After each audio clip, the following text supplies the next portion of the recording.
What is up, everybody? Happy Tuesday to you. I'm very sad that I was not able to say happy Monday to you. Yesterday did not go at all as planned, but fortunately, we are flexible, and you guys are flexible, whether you want to be or not. So we are here today. Of course, I am joined by the crystal miner himself, Mr. Cooper Brooks. How's it going, Mr. Miner? I'm well. How are you? Good. I like hanging out with miners, you know. Yeah, you have a new co-host every single episode. What's up with that? Yeah, it's keeping me on my toes. Back? I know. Well, hopefully not too soon, because it's kind of. I got to give it 5 minutes before I describe to you guys what Cooper is like. I'd have to use language that YouTube doesn't like. How are you doing today, sir? I am ecstatic. How are you, Matt? Doing pretty good. I've got a long one here for you guys today. Who knows how long Grandpa White Claw will be able to stick around. But I'm going to make up for missing the show yesterday. The spider bite on my leg is doing a lot better. It itches like you would not believe. It is absolute. I'm sitting here, can barely contain myself. So if I seem jumpy or jittery or irritable, then you know why. Otherwise, yeah, I've got 4 windows full of tabs for you. Do me a favor and hit the like button. We got 79 in here already. Wow, the people are excited. The people are missing their ASTROLABE. Do me a favor and hit the like button. Let's see if we can get to 150 here today. So we have been telling you guys for a while that there's something brewing behind the scenes. I promised you on Monday, I promised you something big, something very important. I said, you do not want to miss the stream on Monday. And then I missed the stream on Monday. Shameful. But I am here. I'm here for Tuesday, and the something big is still here. So recently, you guys may remember I had a couple of weeks where I was kind of absent from the show, entirely absent from the show, and I told you I was traveling, had to go to a secure location, and we can now tell you, we can begin to tell you. It's going to take a very long time to tell this story, more than we have for just here today. It's going to take many moons, but we can begin to tell you the story now. We have come in possession of a top secret transmission. This transmission is from a mysterious personality. There's lots to learn about him. He has lots to tell us, but we have this transmission, and the only people who get to know about it are those who watch this show, for the time being, at least. You're the lucky ones. The luckiest of all were the ones who are in the Kingpill Discord, kingpill.com. That's the place to go. They found out about this earlier. And then if you follow me on Twitter, @RealKingPilled, I just, maybe half an hour ago, broke the news there as well. But those of you, I know there's some of you who are not part of the Kingpill Discord, shame. There's some of you who are not on Twitter. So for those of you who fall into one of those categories, now is when you get to learn about the secret transmission and what it asks of you. Because it does ask of you something.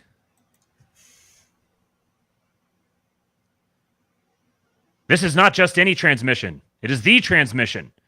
It will make you question the very composition of reality itself. You must act quickly. First thing you got to do is watch this video. Here it is.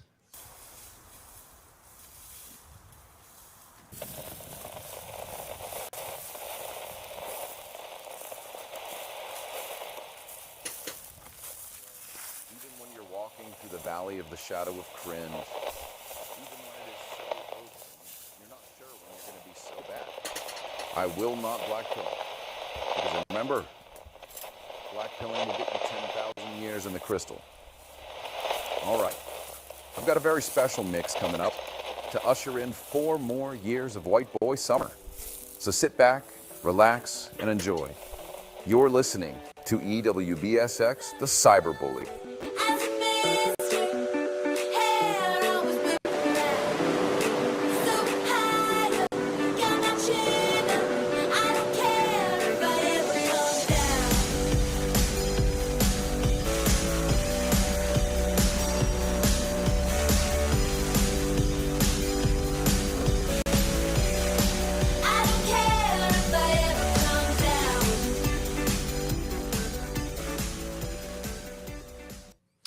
We were very fortunate. We got advance notice of when this mysterious transmission was going to be released, and we were actually able to film the very moment that we received it. We were able to share that moment with you guys. I'm very glad we were able to. Now, the second instruction here was go to website. So we're going to do just that. We're going to go to website. ASAP, ASAP, ASAP.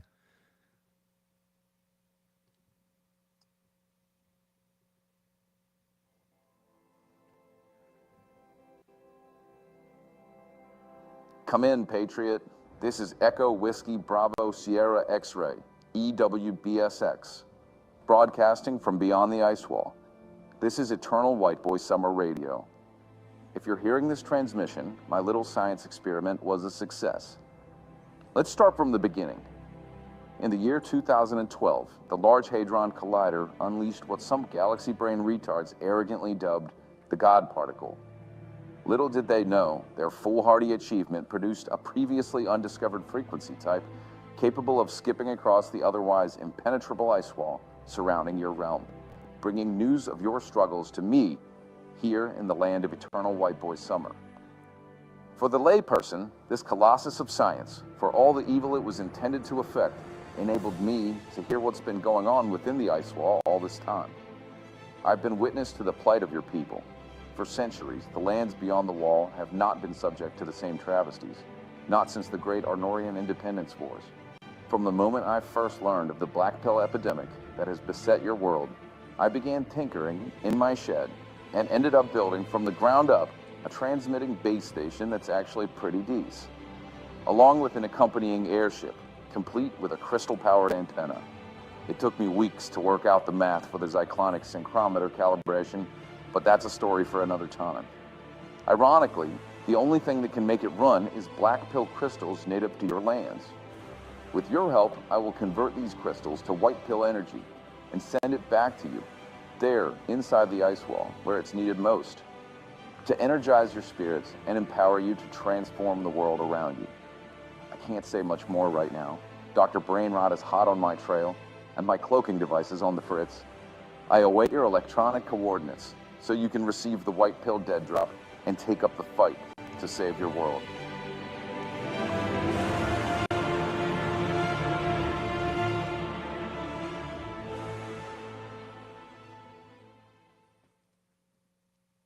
All right. So now you guys have heard the message. And for those of you who are listening to the audio after this, because I'm now uploading the audio from the ASTROLABE on the podcatchers, so if you're listening to it there and you don't know what you see on the screen right now, there's a big button that says tap to lock in. What do you think, Cooper? Or sorry, Crystal Miner. Are we going to lock in? Let's lock in. Let's lock in. Well done, King. We've locked in. We've locked in.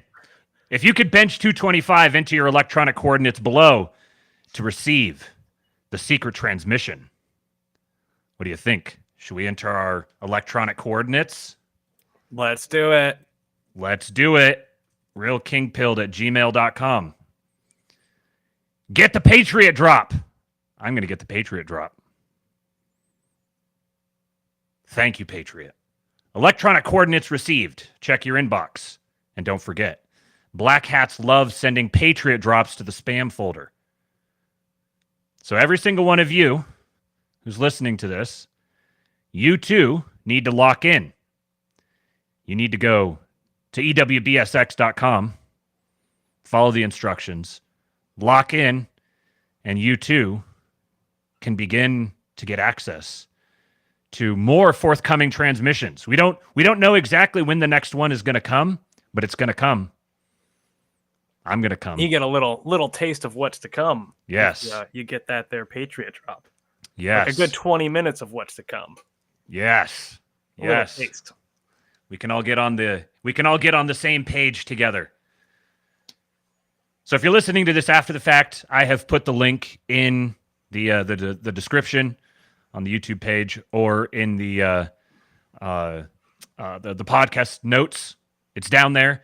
And if you're listening to this on the audio version, you can also scroll down just a little bit and you will see the master thread posted in there.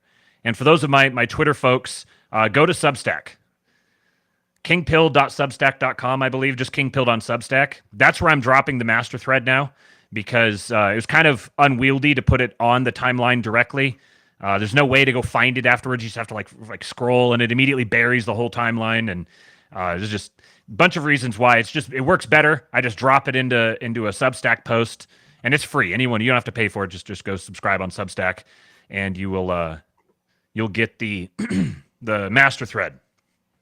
So, ewbsx.com. Go exercise your patriotism. Prove your mettle. And now we will get into the Astrolabe. Shout out to Douglas Archer. I'm sharing this video in part because it's very nice, wholesome slop. I don't even think this counts as slop. I think it's unkind to call this slop. I think this is great. But also I want to signal boost my boy Douglas here at Archer of the Yard. One of the most criminally underfollowed accounts on this here app. Consistently tweeting bangers. Excellent reply guy. And he dropped this one. For our grandpa's 80th birthday, we surprised him by dressing like eras from his life. Papa when he was in an elementary school quartet. I'm high school football Papa. I'm fraternity Papa. I'm Papa at the beach. I'm Papa when he got married. I'm Papa as a young dad. I'm working Papa. Oh my God. Oh, okay. I'm you when you were in elementary. Okay. I'm you as Oh my God. Where'd you get a 65? Birthday Papa. What?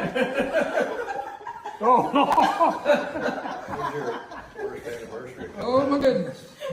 Papa.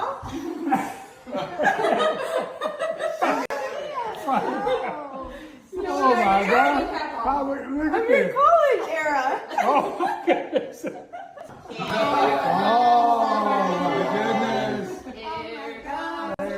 That's a few years ago. Oh my goodness.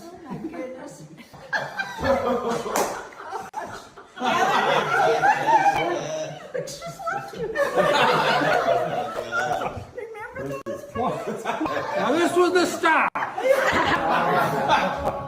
don't have a picture. All right. But you probably know exactly. Where'd you get the hat? I have no idea.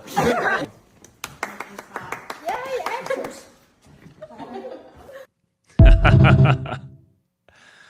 Douglas said, as cute and funny as this is, it's also an incredible honor. This man is blessed beyond measure. That's what we build for.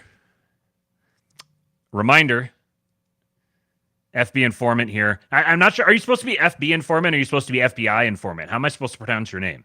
Because I kind of get the double meaning here, and it works better in text than it does saying it out loud. FB informant says, the email went straight to my spam. You were right. See? The black hats.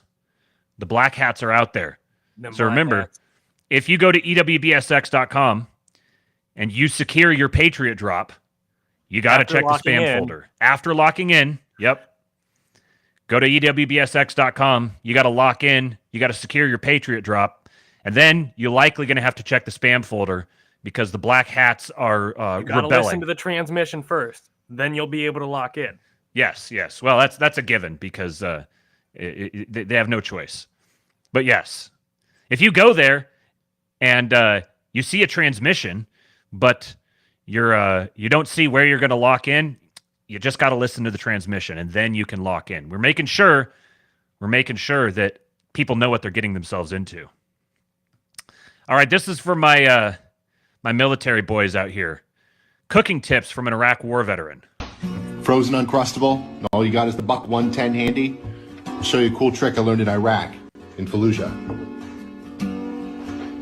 Where is Abdullah bin al-Aswami? You answer me now, you swine. I like this. I like it. I'm about to nut. I'm gonna nut. Frozen Uncrustable. Oh, man. Regarding the last video, Buck said, I'm so warped, I would have dressed as him next year and been in a coffin.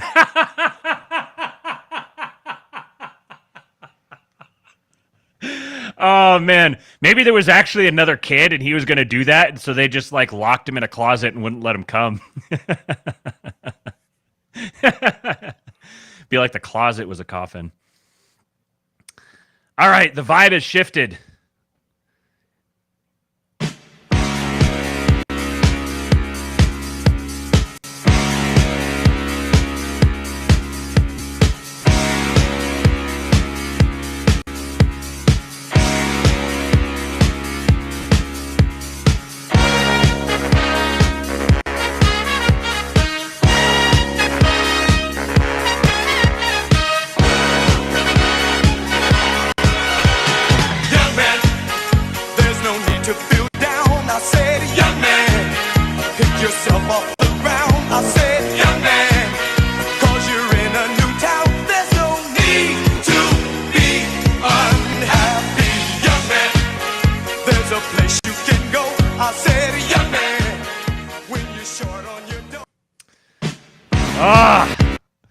I've had this song stuck in my head for like a week now. It's so good. And notice in there, now we don't just have the TikTok chicks. We got the football players. This is the frickin' San Francisco 49ers. Now, this is very hard for me. As a lifelong Seahawks fan, I want to see meteors, many, many meteors fall on the San Francisco 49ers while they're playing football. But Nick Bosa's making it real hard for me.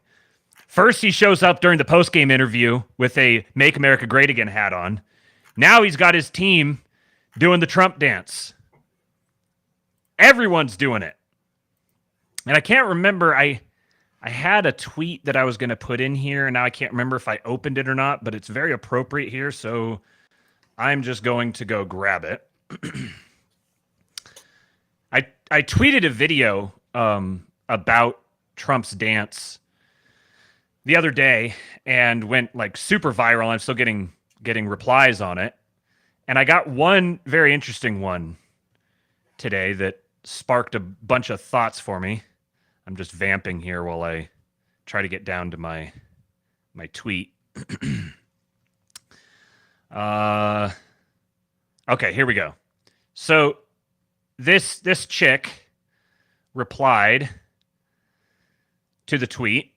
So I'd said that this is one of the most brilliant political moves he ever made. I think I read this tweet on the show last week.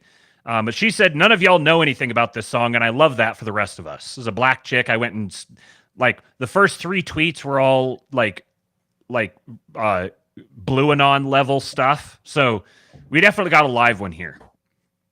And I said, this is illustrative of one of the most delicious ironies about being a shitlib. This one thinks we're too stupid and underexposed to past culture to understand the history of the YMCA song. But that is because she, ? Is too stupid and underexposed to present culture to understand that we absolutely do understand its history. We just don't care. It's ours now. We define what it means. And everyone's going to love it. They already do, as illustrated by the popularity of Trump's dance. Shitlibs can't conceive of or tolerate a world in which someone can be smart, cultured, and good while rejecting the shitlib worldview. In this way, they are fundamentally conservative. Their values may be progressive, but their expression is conservative, which makes sense because they are quite literally the children of conservatism. Modern liberalism, or more rightly, rootless cosmopolitanism, is a narrow echo chamber which necessarily breeds ignorance and incompetence, which necessarily breeds death. This is why liberalism is a death cult, and why Trump's indefatigable male vitality makes them shriek and melt, no matter how much of a lib he is. Certain fundamental things transcend ideological impulses. MAGA is neither progressive nor conservative. It is some new thing that encompasses the two and yet extends beyond them, a transition to another world. We stand at the threshold of a great new age. Or a new age, at least. Whether or not it's great is up to us. Lomez pointed out, based on this video of the... What's funny is they're really bad at it, too. He said it was September of 2016 when 49ers quarterback Colin Kaepernick took a knee during the national anthem, and now the 49ers are doing the Trump dance. I cannot stress the significance and magnitude of this vibe shift enough. We are on the good timeline. Dropping you some white pills here today, folks. My cousin sent me this, her Ring camera footage from Halloween.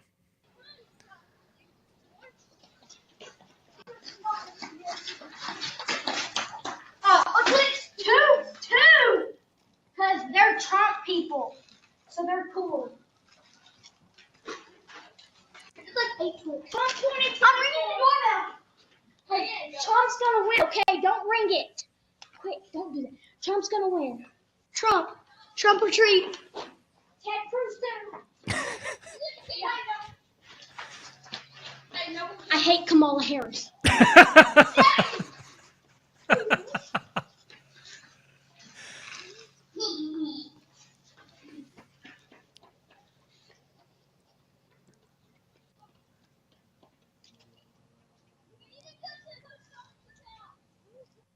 I can't tell what they said at the very end.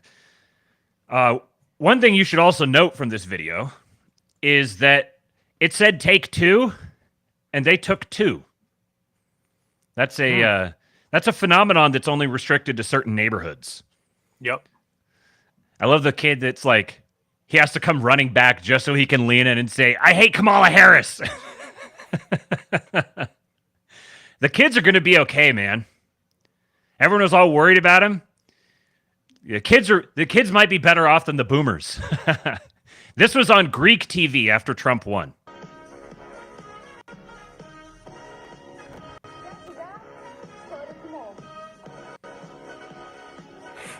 I'm getting kind of tired of hearing this song. No! Blasphemy!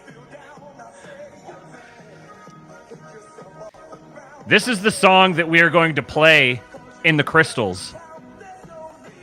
Just on repeat for eternity. On repeat for eternity. You won't be able to hear out of the crystal. You won't be able to hear what's going on inside the crystals, outside the crystals. But inside the crystals, you're going to hear everything. And we're going to be playing the YMCA song. We're also going to broadcast, like project Trump dancing all around the inside of the crystals so they can't look anywhere. They'd probably prefer hell. Yes. So this is Donald Trump has made his way into the clubs.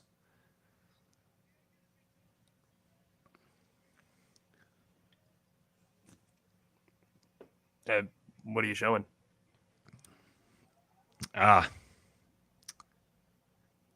Got to do it at least once an episode. Yep. Fast. We're going to become rich again. We're going to become great again. Nobody's going to tell us what to do. I'm working for you, and I'm working for you. I'm working for you folks. Why? You know why? Because we're going to do things that have never been done. We're going to win, win, win. We're going to win so much you're going to get sick and tired of it. And I'm going to say, I don't care. We're going to keep winning because we're going to make America great again. We're going to make it greater than ever before. My homeboys will get you, pay you more than 30 pounds.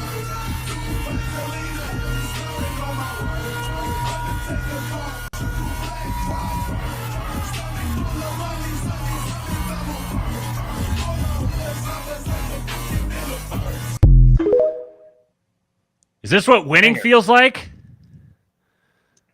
Because it's so much fun. All right, I want to give another shout out to another guy you've got to follow. At the Royal Surf. This guy's dropping schizo edits like nobody's business. He does like half a dozen a day sometimes. And they are absolute bangers. He said, I have a red button on my desk, meaning a nuclear button. I said, I have a red button on my desk too, but it's bigger and stronger than yours, and mine works. Bye. Go home to mommy. Go home to mommy. Tell her to tuck you in bed. Oh, Don, you're a little controversial. You're talking about illegal immigration. I said, it's illegal. You want to go back to them, or do you want to stay with Donald Trump? Trump. He would have been sitting in Moscow. Quiet, please. You're the only person on the stage that's ever been fined Little for hiring Marco. people to work on your projects illegally. You hired some workers I'm from the Poland. only one on the stage that's hired people. David, I mean, I know you're a sophisticated guy. The world is a mess. She's shocked that I picked her. No. She's like in a state of shock. I'm not thinking, Mr. That's President. okay. I know you're not thinking. You never do. I'm sorry? No, go ahead. Go ahead. There was a couple of those that I'd never heard before. Oh, really? Yeah. And then here's another one from the Royal Surf. Well, what we really need is a feminine phenomenon. A what? A feminine phenomenon. Kamala, you're fired. Get out of here. She on some my soul like me. Yeah, she on her knees. Inhale, exhale, yeah. Breathe, swear, and she was in smell, yeah. Well, what we Do you remember this femininomenon thing? Nope. Yeah, because it lasted for like 16 hours. It was right after Brat. Like Brat was a thing for like 72 hours. And then femininomenon was a thing for like 16 hours. And then it just cratered from there. This was like peak Kamala approval rating, the like fake jiggered approval rating that they put out for her. This was like the absolute peak of it. And it just cratered after that. Your big dumb face. Yeah. You know what's great? We don't have to anymore. That's how easy we got rid of Kamala. Just change the screen. One Democrat that I actually have some respect for is James Carville. I grade these guys largely on like, I don't know, would I want to go get a beer with them and just talk politics? And Fetterman passes that. Got a little thing about Fetterman later on. Fetterman passes that standard. James Carville, too. So this is him talking about when Sonny Hostin on The View ended Kamala Harris's campaign. And I told Adam DeGurney, we didn't even get a chance to kick the tires. We just said, you're buying the car, and you have no choice. And, of course, we bought the car. And I think that this campaign is reducible to one moment. We're in a 65% wrong track country. The country wants something different. And she's asked, is so often the case in a friendly audience on The View, how would you be different than Biden? It's the one question that you exist to answer. All right? That is it. That's the money question. That's the one you want. That's the one that everybody wants to know the answer to. And you freeze. You literally freeze and say, well, I can't think of anything. And once you get in it, so we said 65% want something different. We are just not going to give in to them, but maybe the odiousness of Trump combined with the Dobbs decision, we can overcome it. Well, we didn't overcome it. But when we go back and history unearths this, it's going to be right there on The View. And I think her name was Sonny Houston or whatever. Asked the question. And that's the most devastating answer you could imagine. Yeah, Javier Oliva says, James Carville is effective and competent, but not good. He stands for evil. Yeah, absolutely. But he's like an old school political operative. He's like he's an old dog. He's got that Louisiana accent. I like listening to him talk. So Bob Brady, chairman of the Philadelphia Democratic Party since 1986, says he was completely ignored by the Harris campaign. Unlike any Dem nominee in decades, says he never once spoke to Kamala. This guy runs the Dem machine in the most critical city in our country.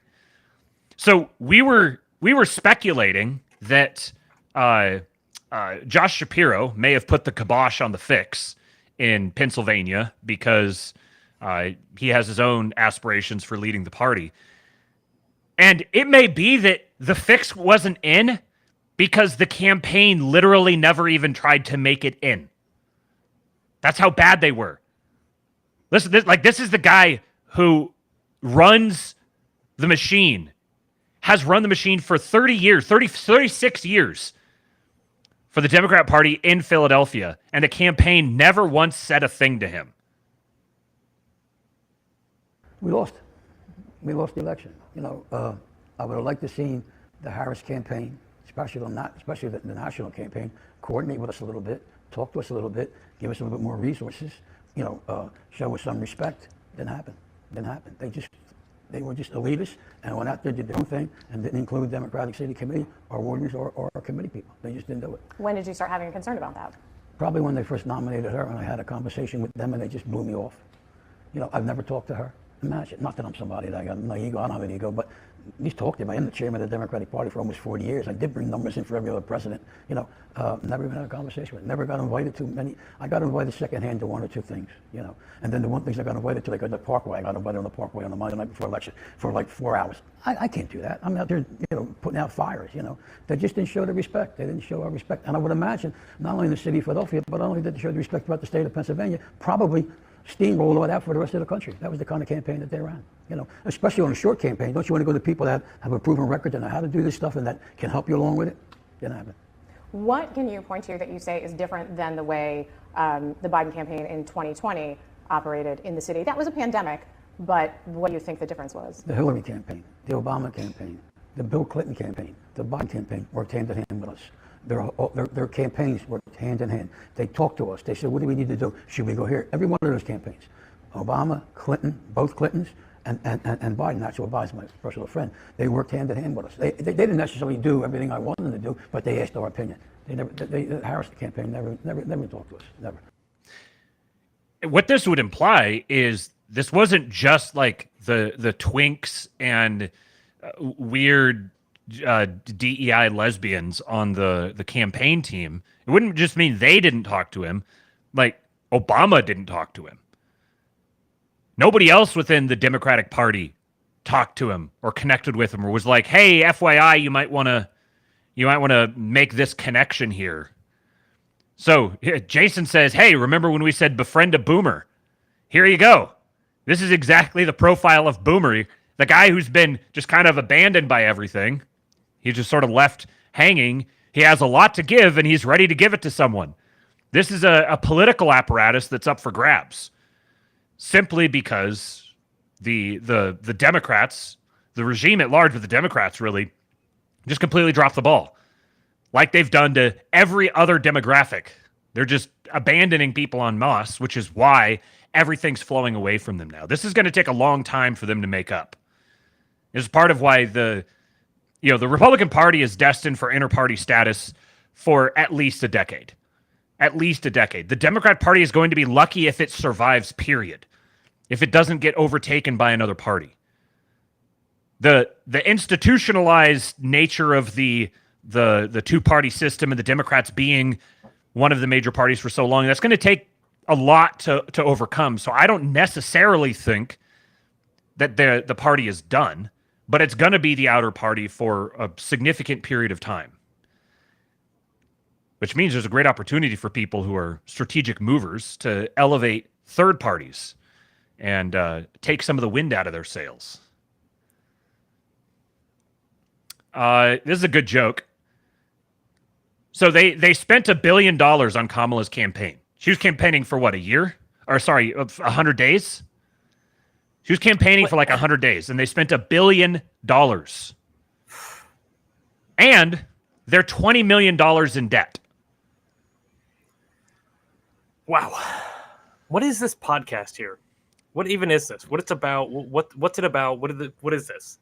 I know that she went on that show. I don't know anything about it. It's like basically like a porn podcast for women. That's my understanding of it.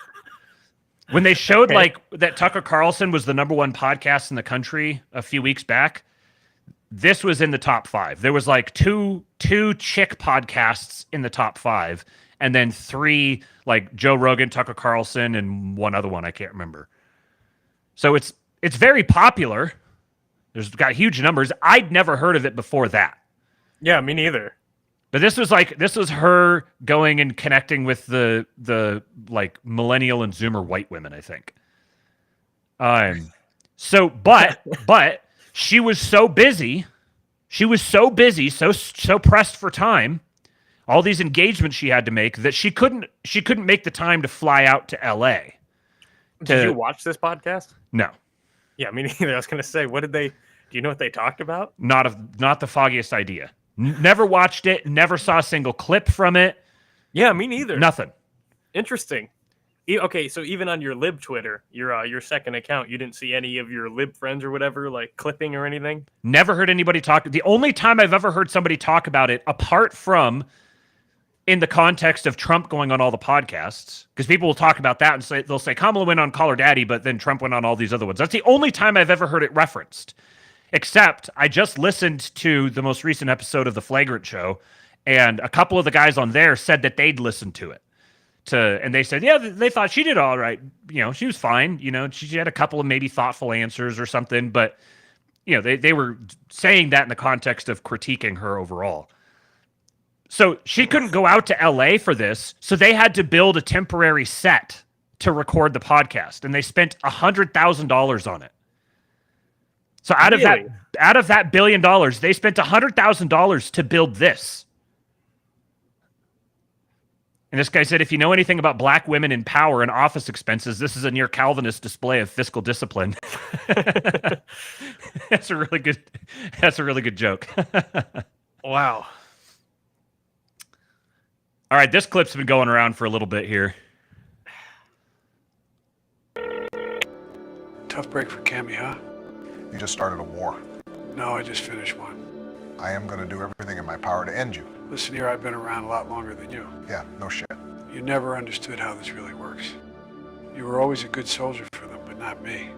I didn't get plucked out of nowhere like you did. I spent 40 years hiding skeletons for those fucks. I knew you were fucking stupid, but this is insane. You really don't know the enemies you just made. We are going to erase you from history. Oh, like I give a fuck. I've made my bed. I'll lay in it. I know my family's protected. How about yours? How long do you think before investigations start?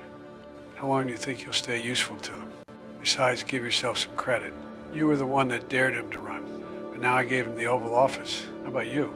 Joe, what the fuck did you do? I don't remember. I'm just a crazy old man, right? Did you make a deal with him? Like I said, my family's protected. Hold on, I got someone who wants to talk to you. Hello, Barry. It's been quite a long time, hasn't it? This isn't fucking over. I'm not an idiot, Barry. I just play one on TV. I want to see that movie. Yes, right? This is like, you could make an entire full-length movie of whole character development and everything. You could do that with AI technology as it is right now. And if it was good, people would watch it. I would totally watch a full video of this. What was that? The Frank Underwood show with Kevin House of Spacey? Cards. House of Cards. They could do a spin-off series. Yeah, that would be awesome. There you go. Like, if you guys are looking for something to do with yourself, there's an idea for you. We just gave it to you for free. $10 super chat from Tatiana. So I guess she didn't get it for free, but she gave us some cold hard cash. What if Biden's been Q this whole time? Oh, that would make a really funny. That'd make a really funny video concept, wouldn't it? Patriots in control. Patriots in control, baby. Tatiana says, I'm still waiting for my 2025 Handmaid's Tale uniform. I was promised a uniform. Where is it? Yeah, you're going to talk about this, what is it, 4B? Or are we going to talk about that at all tonight? I don't think I have anything for it, but I haven't even really totally followed it. Like, I'm aware that it's women who are, it's like the female version of men going their own way. Is that what it is? That's basically the idea, but it's a tantrum is what it is. What exactly are they doing? It's apparently it's being kind of ripped off from some South Korean feminist movement or something like that. So all the B's are some Korean word that basically translate to like no relationships, no marriage, no kids, no sex, something like that with men.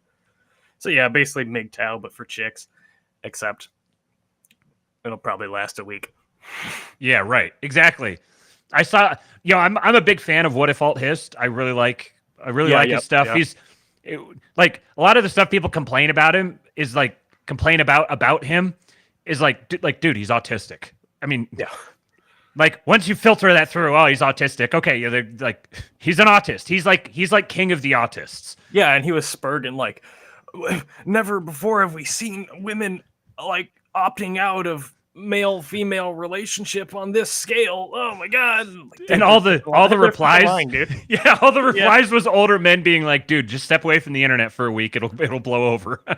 Yeah, like they're lying to the internet for attention. The next 4 years. Yeah, they're getting internet points. Maybe the really dedicated ones will last a month, but no one throws like if you've ever dealt with like toddlers or women,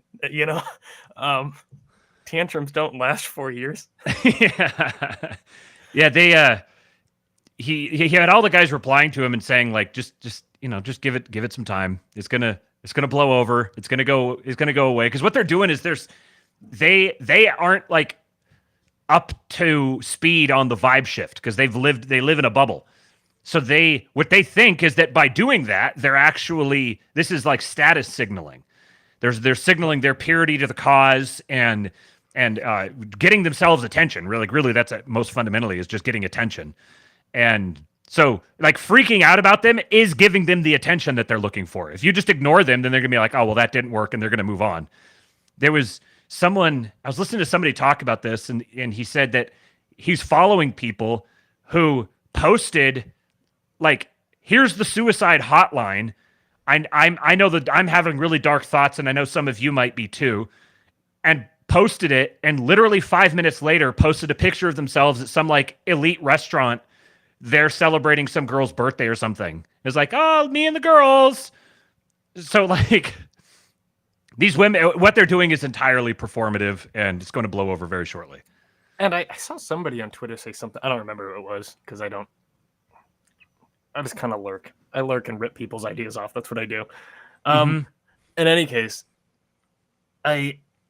someone pointed out, and I thought it was a good observation, that like this Handmaid's Tale thing. It's just like it's like 50 Shades of Grey 2.0. It's like the new woman's erotic fantasy.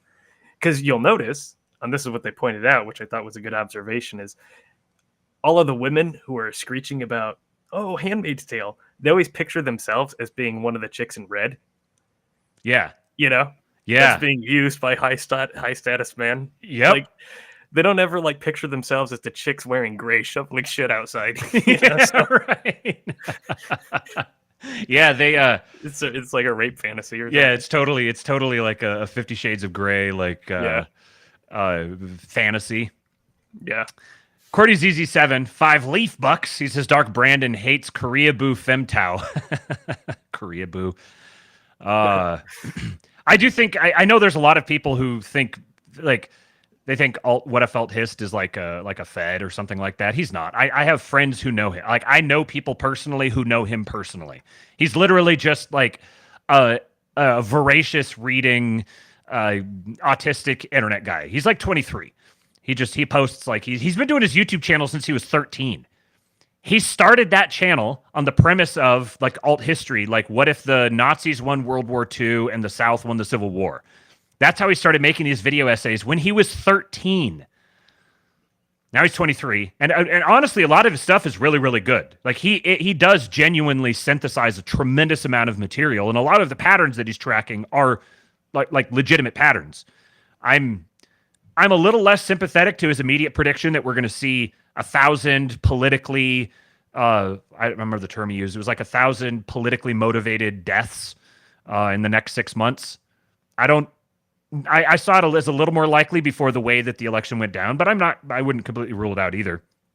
But I would vouch for the rest of his content. He's very good. I think he's a little given over to catastrophism. Yeah, definitely. Which, I mean, if you study a lot of the arcs of history, then I can understand why someone would do that.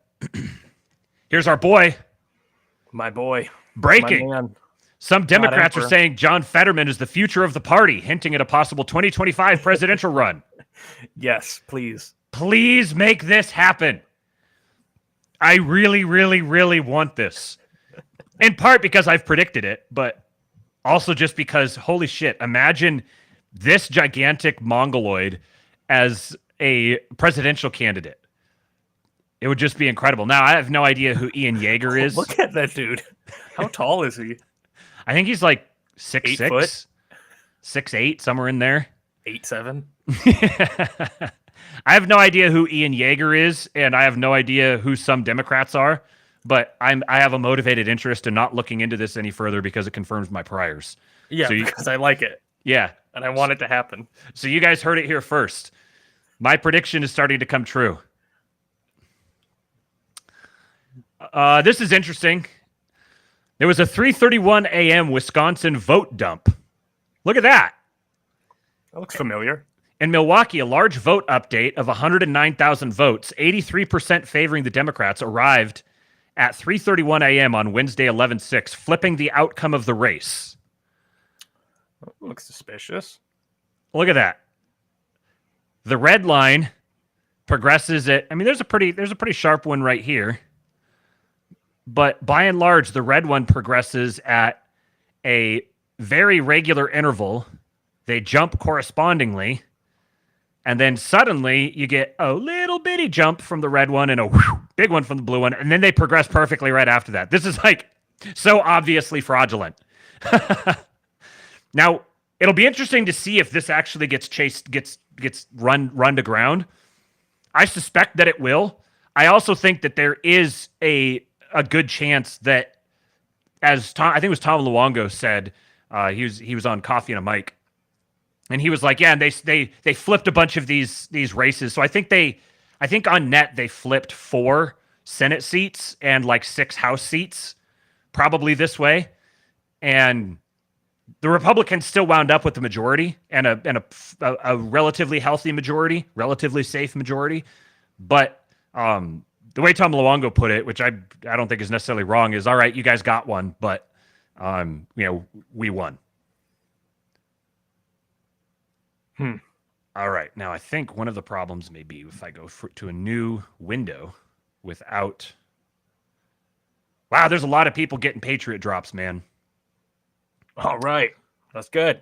Get your Patriot drop. Spreading the message. EWBSX.com. Make sure you get your Patriot drop.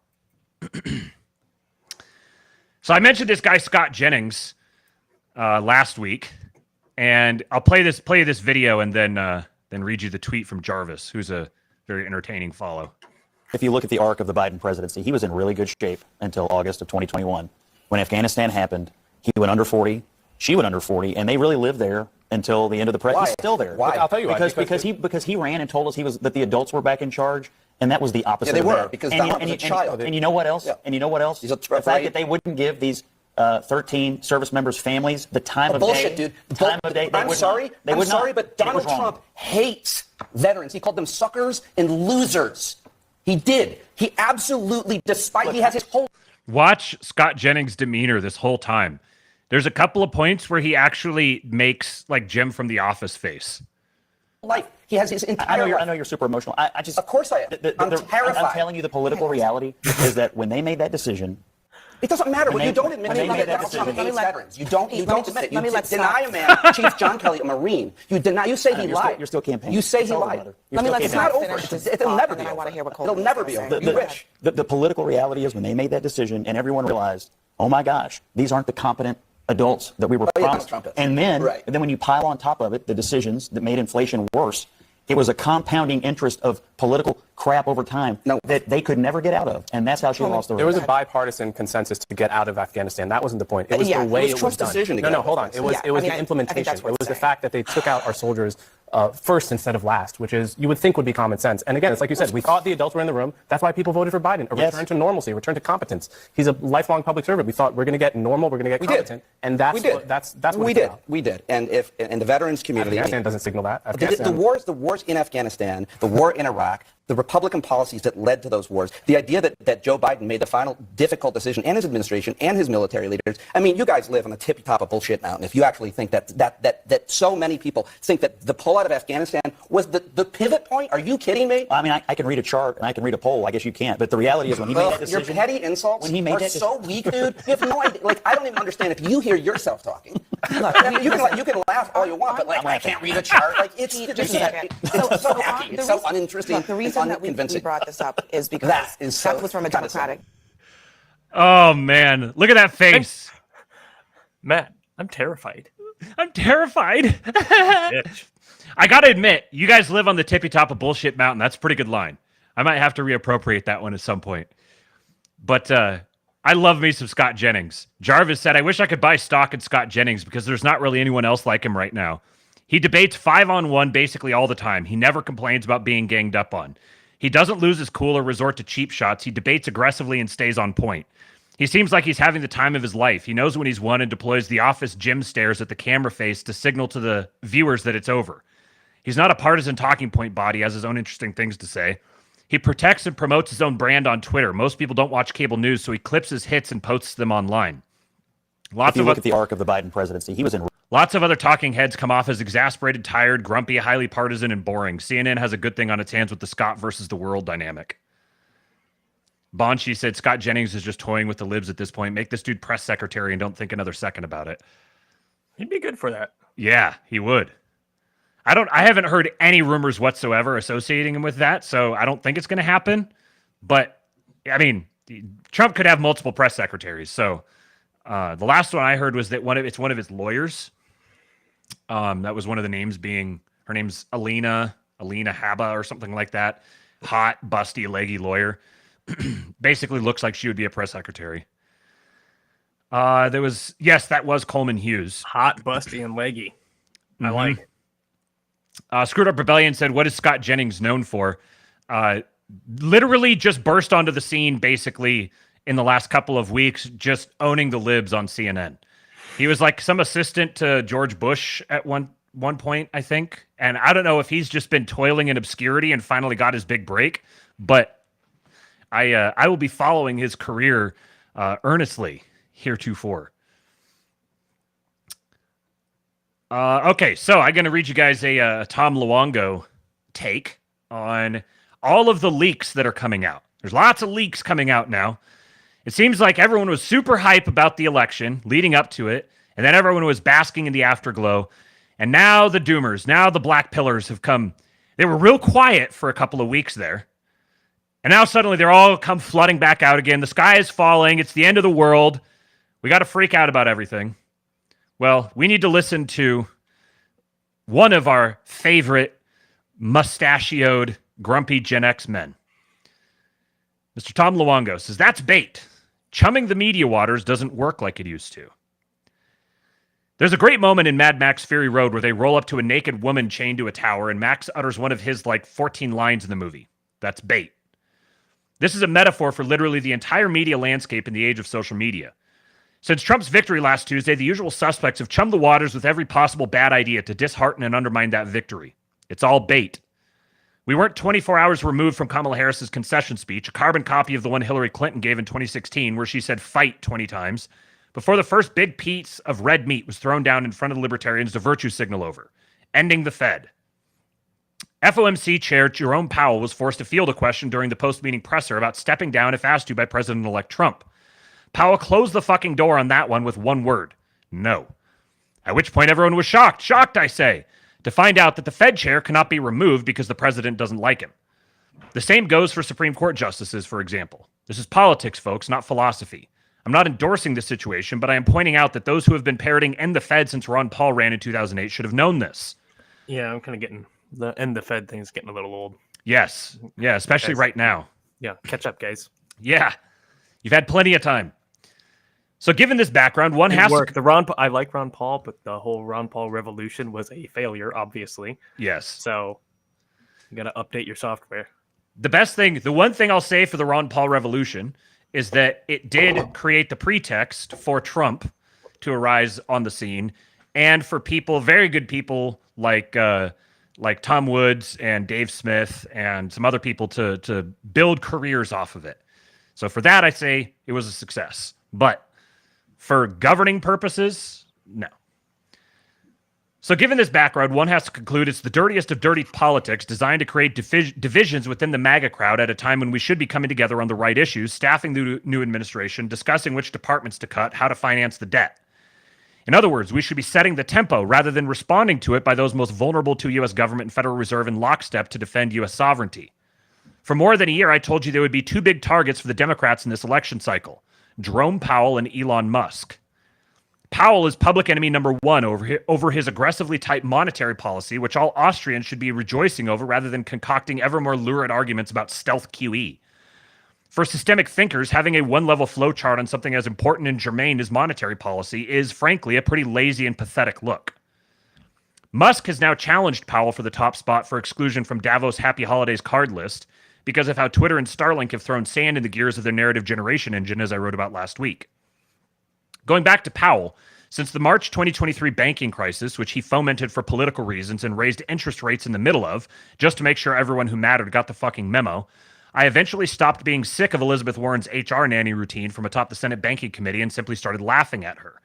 She issued stern letters demanding the Fed lower interest rates at seemingly every FOMC meeting, trying to gin up controversy over the Fed. And it wasn't to give anyone relief or for the children. It was to help Democrats win the election and loosen the death grip Powell's higher for longer policy had on European capital markets. But thanks to this silly question by a junior staffer at Politico, now the woke left and the woke right are having their fifis stroked by the remnants of the old banking cartels they both believe they're fighting here. If it wasn't so goddamn important, I'd be chuckling in Collapsitarian. A buffet at the Waffle House. Next up was the bait thrown at trad conservatives over people like Mike Pompeo and Nikki Haley. The biggest tell that Trump was likely to win in a landslide was the intelligence blob floating the rumor weeks ago that Trump still liked Pompeo and that Big Mike was sniffing around as either Secretary of State or Defense. That's chum, folks. And Trump put the hammer down on it after a couple of days letting it percolate. He should have quashed it sooner.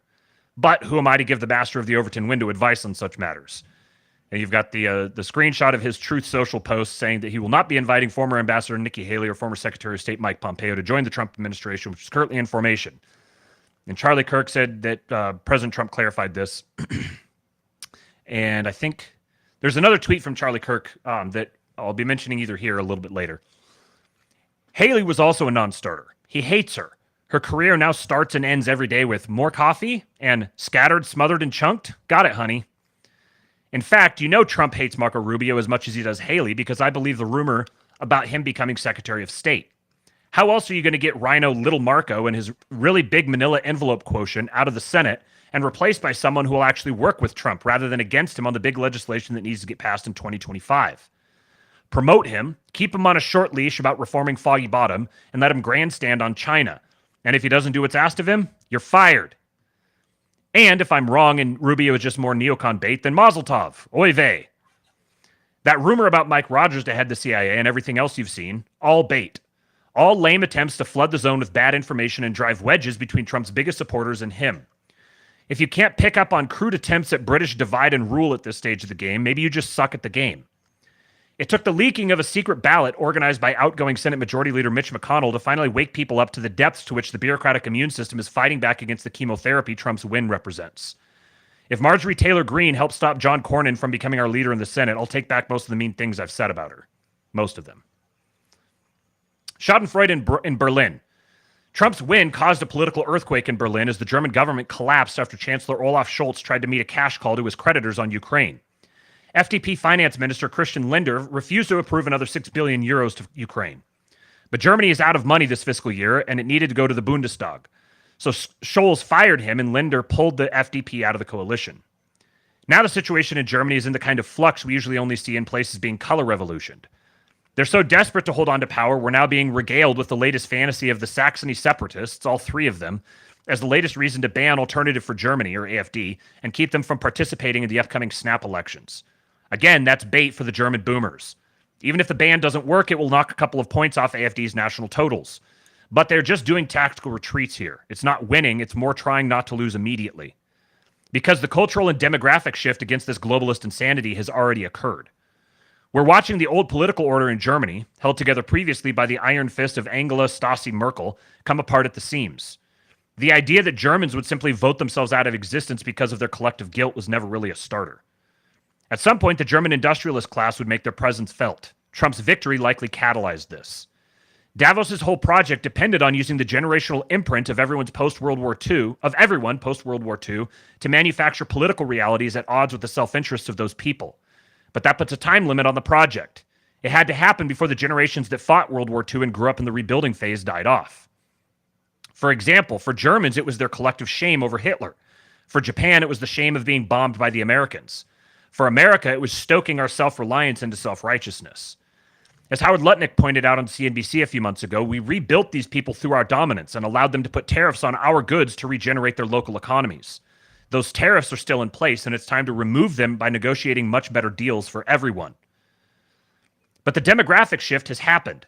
We saw it in the state elections in Germany this September, where AfD saw huge gains among the 18 to 29-year-olds. The same thing has been happening in Greece in the aftermath of the German EU strip mining of the country after their multiple sovereign debt crises. In the US, the kids are moving away from the libertine boomers. Even the millennials are finally fulfilling their desires for authenticity after now surviving 3 national bankruptcies during their lifetimes: Y2K, Lehman Bros, and COVID-19. This allowed for Gen X to finally come into their own and deliver the result the world needed. So please, folks, take the wins. Jack out of the Twitter spew for a few days. They want you anxious and afraid. It's all they have left.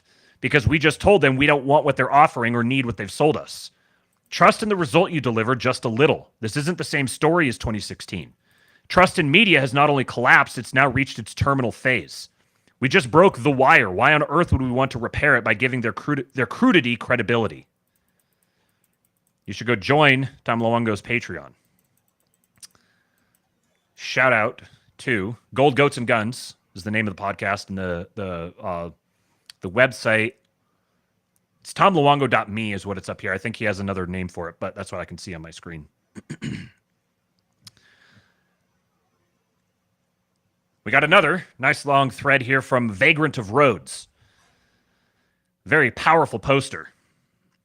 He says, referring to New York Times saying Rubio's Trump's choice for Secretary of State. He says, this might be another leak ploy, but I fully expected a couple of these picks not to go our way. Rubio is not ideal, but maybe we can live with him if Trump keeps a direct hand on foreign policy, which I expect him to. Let's talk through the cabinet conundrum. Ooh. Breaking news, folks. Goat-to-goat messages have been sent. So it sounds like at some point in the near future, we're going to be getting a conversation between grumpy, mustachioed Gen X goat fathers. That will be a must listen. Also, we got a couple more leaf bucks from Cordy ZZ7. He says, end the Fed. No, end the feds. Yeah, we'll get right on that. Back to the thread. Remember that wielding, I think this is supposed to be wielding power in America. Wielding in America power. Wielding power in America means making deals with bad actors to put together a coalition that will actually function. The trick is in making sure the old guard wing of the GOP feels like it has power while ensuring that in reality it has no tangible control. This is a tough needle to thread, and I fully expect that we will not be 100% satisfied with how it's done. The major issue I have with these picks is in making sure the balance is always in MAGA's favor. A couple of picks here and there is okay, so long as it's only a handful. There's also a rumor that Kristi Noem is up for the DHS secretary, but none of this has been confirmed to the point, I don't know, an hour or two before I went live. Trump had yet to confirm all of this, and Chuck Dirk tweeted that unless Trump confirms something on Truth Social, then don't take it as gospel, which I think is a very specific thing to say, and from someone who's very clearly part of the inner core of the Trump team. Getting these people to buy into the second Trump term is an unfortunate feature of the current U.S. political system. It's gross, but true. This is why many people blackpill or subscribe to accelerationism. Some think the system can't be reformed at all because of this corruption. Regardless of whether or not the system can be redeemed, this is the best chance we will ever have at fixing things, and we owe it to our children to try. That's what MAGA represents. Trump was always a reformer, not a revolutionary. He wants to fix things, not destroy them. Billions must try. It's funny because liberals and neocons see Trump as some dictator who's going to put them all in camps, but the reality is he wants to just get them to see reason and fix the country. That's how ingrained corruption is in the system, a sort of Freudian reveal of their fear. I would love it if Trump decided to blow up Washington and start over, but that isn't him. Trump's movement was always, let's try and right the ship. It's optimistic and aspirational, old school American. It's why I and so many people admire him. So where does that leave us? Let's see what happens with the cabinet and the Senate. My main concern is the fight over Senate leadership, where the old guard GOP is rearing its ugly head. They are truly worse than beasts in need of a whip. We need their compliance to ensure that these 4 years count. We're never going to get the wish-cast cabinet, but we might get portions of it. I'd love Tulsi at state, but I fully expect a couple of olive branches like Rubio to keep the enemies at bay. So long as it's just a few, we can deal with them. I think Trump knows this. I'll make a point here that Cooper and I were talking on the phone yesterday about this whole thing that's going on with the Senate Majority Leader race and how much things have changed. Now, suddenly, you're starting to see the same little communication feedback loop that was developing and being utilized throughout the campaign is now being applied in governance decisions. So there's 3 candidates for the. I've got way too many notifications coming through here. Hold on. Yeah, me too. There's 3 candidates for Senate Majority Leader. There's John. I've never heard the name said out loud, so I know there's John Cornyn, there's Rick Scott, and there's John. I don't know if it's Thune or Tooney or Toon or whatever. I don't care. The guy's he's a fag. Looney. Yeah. He and Cornyn and Toon are the 2 like establishment picks. They're the Mitch McConnell picks. It's supposed to be like there's kind of a false choice here. Either way, you get a McConnell guy. But clearly, the MAGA pick is Rick Scott. Now, there's lots of people who are like calling out all the bad things that Rick Scott has ever done. Oh, we can't trust him. Oh, the thing about Rick Scott is that he is the guy that Trump's inner team trusts and wants to work with. And they are our patrons now. Our job is to support them and to ensure that they can get the things that they want. If they've ascertained that Rick Scott is the one that's on offer that's going to be the closest to get them what they want, that's good enough for me. Everyone's like, oh, Rand Paul. No, Rand Paul can't do that. Rand Paul doesn't have the political capital to be a Senate Majority Leader. It's just not possible for him. Mike Lee, maybe, but Mike Lee's got other stuff going on. There's also the J.D. Vance idea, and I think that may be a fallback. I don't think that's the card you pull out directly if it's even an option. That may be a fallback. A big thing with that is that will be a massive time suck for JD.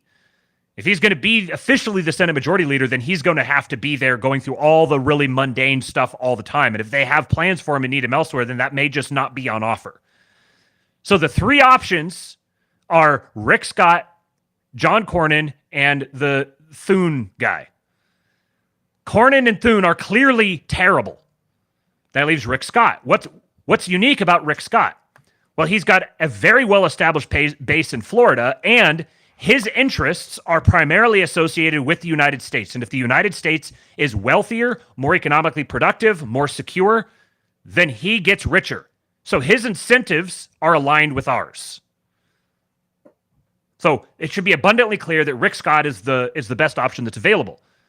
Now, what's happening is all of the ex-influencers have put on a pressure campaign. In the old days, prior to Elon taking over X, Rick Scott wouldn't have had a prayer. It might have required, like Trump might have had to come out and endorse him, and even then it may not have been possible, which then leaves Trump with egg on his face. And it's a big power move that he just lost.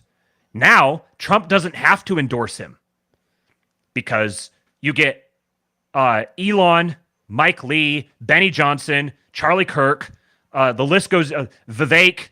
You get all of the influencers who all get the base whipped into a fur over Rick Scott. We want Rick Scott. Rick Scott is the only option. You've seen Mike Lee and Elon Musk have both posted polls asking who the base prefers.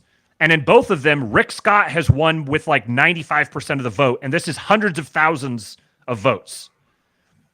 So then those can be taken and presented as evidence. There's massive public pressure against the idea of Thune or Cornyn being instituted. Now, does that mean that for sure that's won the day? I don't know. But it is a distinct change in the way that politics is done in the Republican Party. Now we can actually play a role in pressuring the shitlibs masquerading as Republicans into pissing off. There's like a direct feedback loop forming now, and MAGA controls it completely. It's got even to the point now. So it's been established policy for I don't know how long that the Senate Majority Leader vote is done in secret. It's with both parties. Both parties do conduct their vote in secret. But now the influencer base is even agitating. They're saying, why is it done in secret? This is bullshit. It needs to be done publicly. You need to put your name behind your vote.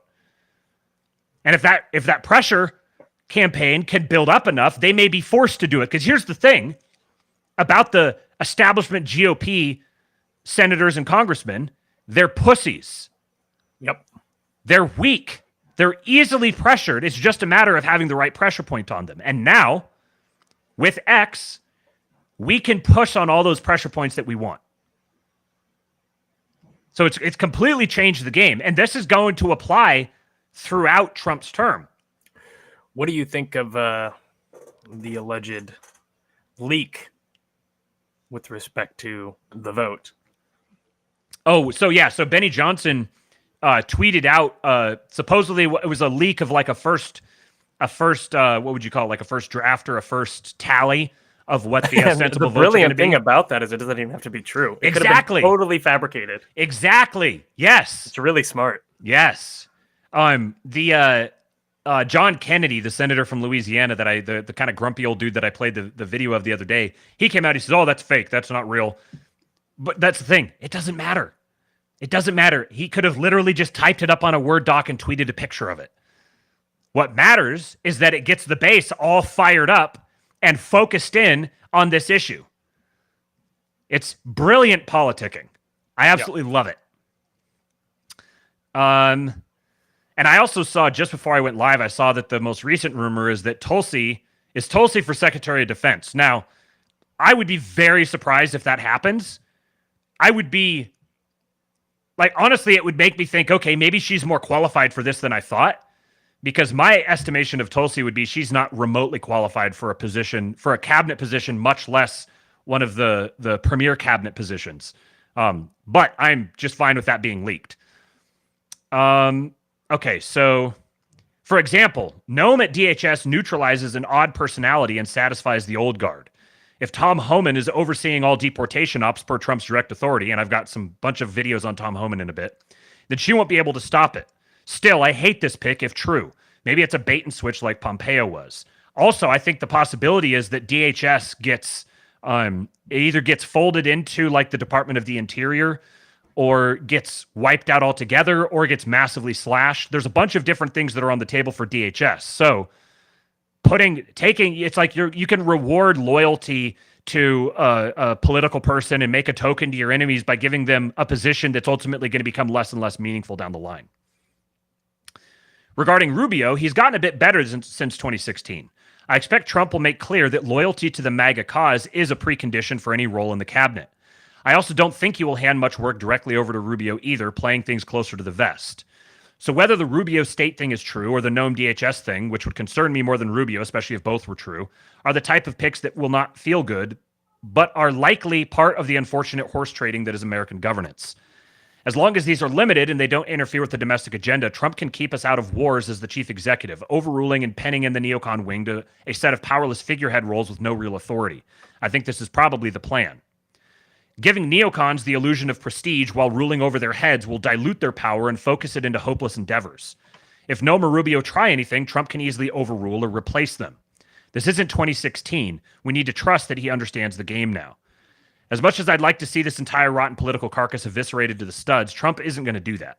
He's the reformer, and this is our last best shot at redeeming a system that many believe is irredeemable. It's the ultimate test of a great man's power. If anyone can do it, Trump can, but we need to make sure we continue to be the voice that guides him. Listening to the people has always been his superpower, and he will only succeed if we continue to speak. So yes, tell him that we don't trust Rubio and that Noam sucks. He will hear and see that and make the right decisions for us. If he needs to toss a couple cabinet roles to keep them off his back and it allows him to implement his agenda, then so be it. Or this is all a ruse to get opinions on them into the public sphere. Who knows? In this way, Trump is reversing the party's traditional paradigm. Typically, politicians toss red meat to the base, a few symbolic gestures or appointments to keep them happy. Trump has flipped this. Now he tosses the establishment some red meat to keep them in line. That's a really good point.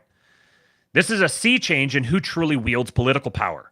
Trump is the people's conduit here, but we don't quite have full control yet, so we have to toss a few things to the old guard to keep them satiated. It sucks because they don't deserve it. Never forget that. But I think this reversal of the red meat for the base paradigm is ultimately a good sign. We should not rest on our laurels. We can't ever trust any of the old guard or neocon-connected types ever again, so burn the worst of them and keep a close eye on the rest. We managed to burn both Haley and Pompeo. These were huge wins for us over the neocon/old guard. But again, the priority is ensuring that the domestic agenda is not hindered. There's likely a lot of backroom wheeling and dealing going on over the cabinet as relates to this. So keep talking this through with each other, keep voicing your opinions, keep exposing the rhinos and evil neocons as they try to slither their way back into our movement. Keep destroying the liars and cheats, keep the pressure up on the Senate, and pray for Trump's sight.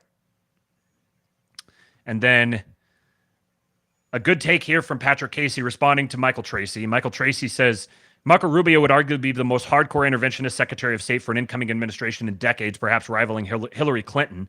Definitely outpaces Colin Powell, who was in the relatively more realist faction of the George W. Bush administration. Patrick Casey said, worse than Pompeo? Doubtful. Trump was surrounded by hawks the first time around, yet no new wars. Rubio isn't perfect, but the idea that this signifies a considerable shift away from Trump's foreign policy record is ridiculous. Rubio voted against the Ukraine aid bill, by the way.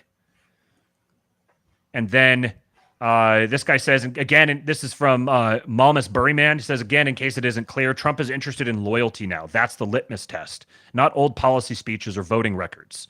And here's the tweet from Charlie Kirk. Folks, word of wisdom. If Trump hasn't confirmed it on truth, don't jump to conclusions and don't believe everything you see. And the Diomedes Appreciator, actually, let's drill down in here.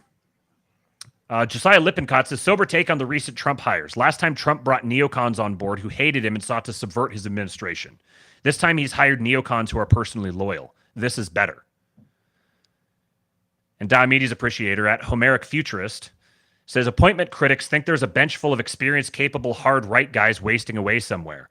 It's a balancing act for him between loyalty to his vision and competence/experience.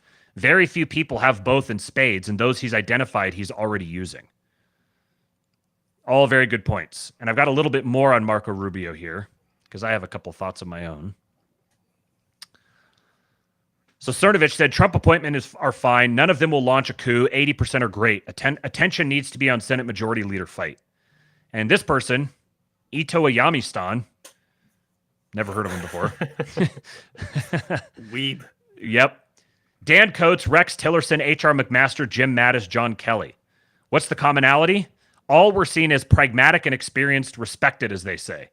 Rubio, Zeldin, Waltz. What do they all have in common? Trump's strongest supporters in Congress. Spare me the outrage and hysteria on my timeline. Trump picking people with proven loyalty to him is actually white pill shit, not black pill. Tom Homan is border czar. Deportations are happening. Rick Grenell would be great in the administration as well. What did he do? He helped debunk all of Russiagate is what he did. Trump picking his strongest supporters means you won't get any stupid anonymous essays to the New York Times, especially when Trump starts firing civil service workers. Susie Wiles means there will be no leaks, unlike Kellyanne, who would leak in front of Trump himself.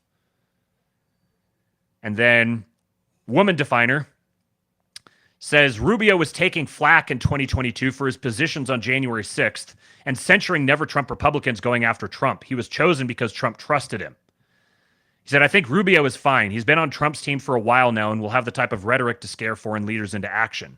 I have my reservations, but I think he will be a team player. I don't think he's a Pompeo, Haley, or Bolton. He didn't cuck on Trump when 2020 happened, and I think that says something about him. So my thought on Rubio, and I mentioned this recently. I can't remember if I said it on the show here or where I said it, but I mentioned a couple times recently that I've been getting the sense that Rubio is defecting on his old handlers. I think he's just a political mercenary, and he's not super bright. He's just kind of a dude who's been put into position, and then he owed a debt to the people who put him into his position. But now he's aligned himself with Trump, which allows him to sort of just defect from his old handlers and basically be granted protection and more power by Trump. In which case, my concern is primarily his loyalty to Trump. I don't really care about his priors because I think he'll be happy to be an isolationist if that's what being loyal to Trump means, and that's what Trump wants. Straight Buster says, oh, wow, Trump posted a bunch of his appointments on X. Is this breaking news? Probably is. All right, I've got something about Kash Patel here shortly, but let's go check his appointments thing here. Getting breaking news on the show live. Okay, so this one here is about Mike Waltz to National Security Advisor. That one was already known. Mike Huckabee to the ambassador to Israel. That one was already known. Elise Stefanik to serve as the U.S. ambassador to the UN. That was already known. And this is like whoop-de-doo. This is the ambassador to the United Nations is kind of like, here, have a position as a reward for being loyal.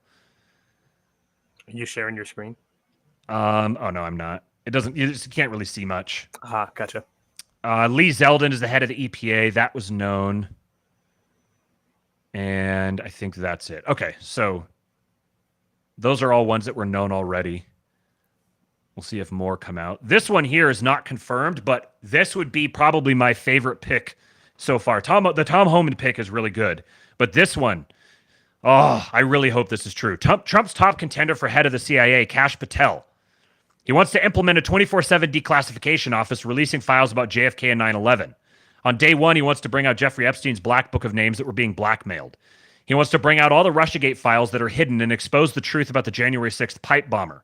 He told Steve Bannon he wanted to exact justice and find the conspirators in the government and the media who worked to usurp the will of the people. He wants systematic change at the FBI and CIA coming from an awakened American people. It's going to be an incredible 4 years, Patriots. So this guy is a longtime Trump loyalist. He's a Bannonite. He's a young guy. And he was, I believe, I'm trying to remember the exact position that he was in. He was an assistant to Devin Nunes, and he's, I think, the one that wrote the famous Devin Nunes letter, the Devin Nunes memo. And he is currently involved in a lawsuit against someone. I can't remember the exact details of it, but he was directly implicated in all the Russiagate stuff. He was when they FOIA'd information and found out that he'd been being spied on. And Google, he found one of these things out when Google let him know, because it had been 5 years and they could let you know that the U.S. government had requested information that had been delivered to them. And the 5-year statute of limitations or whatever was up, so they could let him know. So he's been directly, personally violated by the rogue intelligence community. Here's some videos from him. You need a 24/7.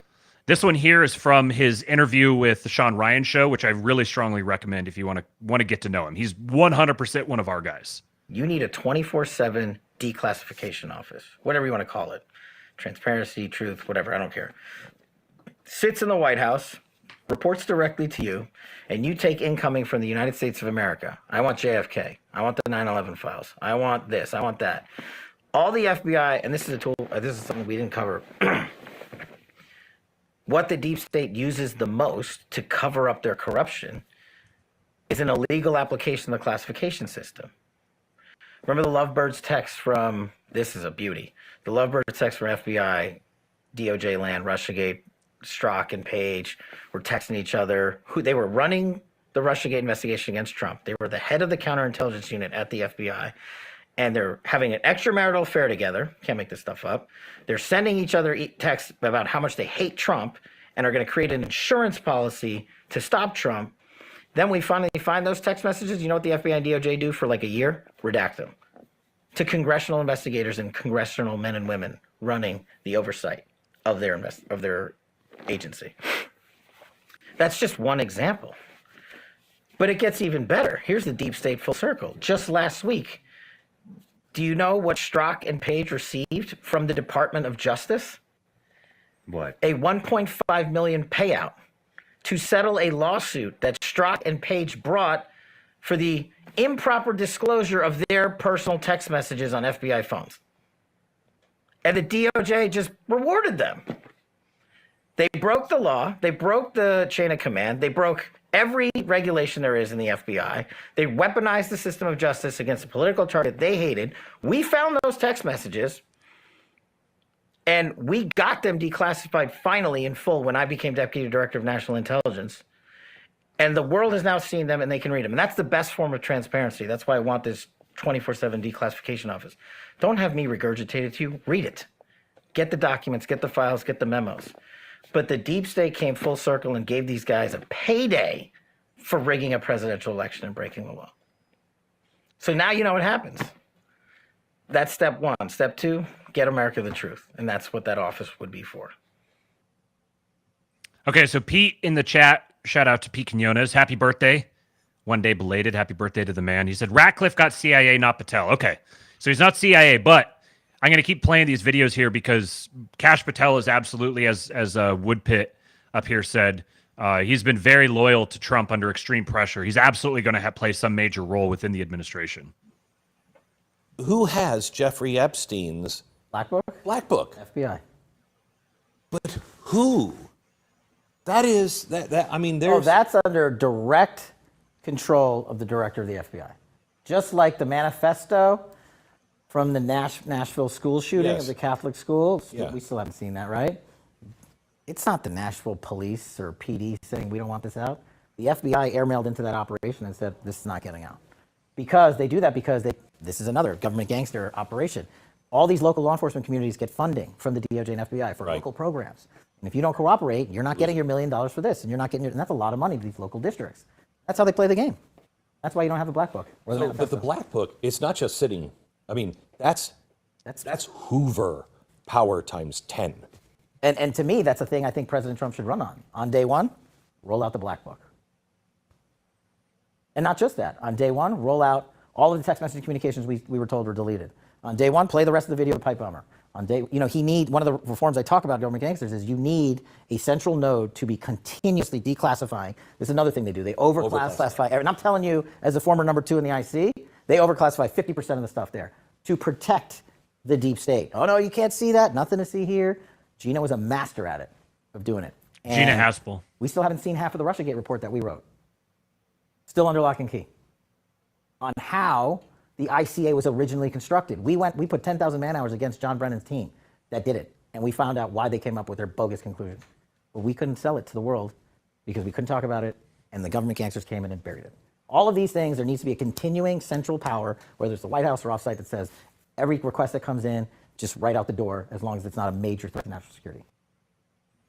One thing that I forgot to mention earlier with these leaks is that I have no doubt in my mind that one purpose of all of these leaks is airing out leakers. Yep. So they're doing the old, like, you tell a bunch of people different things, and then you see which one hits the headlines, and then you know how it got there. So, for example, one of the most interesting ones was Ben Shapiro was saying like a week ago that he is 100%, like, completely confident that Mike Pompeo is going to be the, I think it was SecDef. And he was like, yeah, I've heard from a very, very close source that absolutely knows that Mike Pompeo is going to be in there. And then Trump came out and personally quashed that, which means Ben Shapiro would have known very well how closely situated his source was to be able to say something like that. And that source got given some bad information. That bad information got shouted out by our favorite little Jew boy. And now somebody got aired out. Someone's in trouble. Uh-huh. Do you know, has there been any follow-up on that with Ben Shapiro? Has he said anything? Because he's just like, had massive egg on his face. I don't know. I have made a point of not really listening to anything Ben Shapiro says for the most part. Yeah. And I was been really, really busy getting that transmission decoded the last couple of days, so I haven't been able to follow things as closely. Pete says all of his appointments so far are loyalists, even the ones we don't like. Correct. Highly confident that when you go back and as a senior member of this administration, President Trump's administration, starting in the afternoon of the 20th of January of 2025, do you feel confident that you will be able to deliver the goods, that we can have serious prosecutions and accountability? And I want the Morning Joe producers that watch us and all the producers that watch us, this is just not rhetoric. We're absolutely dead serious. We're not. You cannot have a constitutional republic and allow what these deep staters have done to the country. The deep state, the administrative state, the fourth branch of government, never mentioned in the Constitution, is going to be taken apart brick by brick. And the people that did these evil deeds will be held accountable and prosecuted, criminal prosecutions. Cash, I know you're probably going to be head of the CIA, but do you believe that you can deliver the goods on this in a pretty short order of the first couple of months so we can get rolling on prosecutions? Yes, we got the bench for it, Bannon, and you know those guys. I'm not going to go out there and say their names right now so the radical left-wing media can terrorize them. But, excuse me, the one thing we learned in the Trump administration the first go-around is we got to put in all America Patriots top to bottom. And we got them for law enforcement. We got them for intel collection. We got them for offensive operations. We got them for DOD, CIA, everywhere. And the one thing we will do that they never will do is we will follow the facts and the law and go to courts of law and correct these justices and lawyers who have been prosecuting these cases based on politics and actually issuing them as lawfare. We will go out and find the conspirators, not just in government, but in the media. Yes, we're going to come after the people in the media who lied about American citizens, who helped Joe Biden rig presidential elections. We're going to come after you. Whether it's criminally or civilly, we'll figure that out. But yeah, we're putting you all on notice. And Steve, this is why they hate us. This is why we're tyrannical. This is why we're dictators. That quote made it into his Wikipedia page. We're going to come after you. All of you in the media, we're coming after you. We got 109. Oh, 110. Oh, well, the only number better than 109 is 110. Now we got 111. Do me a favor and hit the like button, folks. We got 209 watching right now. If you can hit the like button. We're trying to get to 150 while the show is live, and I think we've got a good chance of doing that. How long was Bannon in prison? Like 4 months, I think. That's another great thing is that, like, absurd. Last time Bannon got wrenched out of the Trump orbit, and since then, if anybody has proven their loyalty to him, it's Bannon. Oh, yeah. So Bannon's not going anywhere this time. Pete Quinones says, I started a Truth Social account just to follow his announcements. I feel so dirty. That's really funny. Just before we went live, I was in the process of setting one up myself. Got to support my president. Your president needs you. Yes. I'm here, sir. Standing back and standing by.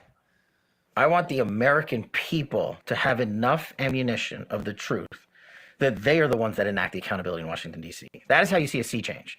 I know the people that, guys like me, may take self-fulfillment in seeing that guy or that gal go to prison for breaking the law. But that is not going to fix Washington, D.C. You don't think so? Not alone. You don't think that's an important piece of the... Sean Ryan, I think, has the best set in the game. Look at this. That is sick. Tucker Carlson's is pretty good too, but man, that is a filthy setup. You don't think that's an important piece of the puzzle here is to hold these people accountable, prosecute them, imprison them, maybe more? It's an example. It is an example to everybody that's coming after them. If you do this, we're coming for you, and this is what's going to happen. I agree in full that it's a big piece of it, but it won't fix the next man up behind them unless you can combine that piece with educating America that this is going on writ large. Because you're not going to get everybody, right? But if you get enough Americans in there to get Congress to do what they should be doing, like prosecuting Merrick Garland for breaking a congressional subpoena and violating the law, he can send Steve Bannon, Peter Navarro to prison for violating a congressional subpoena, but he can do it on his own, right? What I want is for people to get Congress to execute the authority they have on instances like this and have him held accountable there. And then I want the DOJ and FBI to be run by the Constitution. I want the intel communities to focus on our overseas threats and our border. I want all of these people that join the ranks of government to respond to the needs of the American people. It might sound pie in the sky, but if you want to fix it, fix it. I give you 50 things to do in here, but if the American people aren't behind you, then you won't have the accountability you really want. Taylor Brown in the chat says, Elon Musk now wants Lara Trump to be appointed by DeSantis to represent Florida in the Senate, per Eric Doherty. That'd be interesting, I suppose, to replace Rubio. So there you go. That's one thing. If that actually happened, say that was actually a thing that was going to happen, then, and if Elon's tweeting about it, assuming that that's the case, if Elon's tweeting about it, that's probably a pretty good leak. So now what you've done is you've put Rubio somewhere where he can be fired. So, like, if Rubio gets appointed as Secretary of State, he's no longer a senator. He could be in Secretary of State and he fucks up, he's going to get fired. Now he's out of the way completely.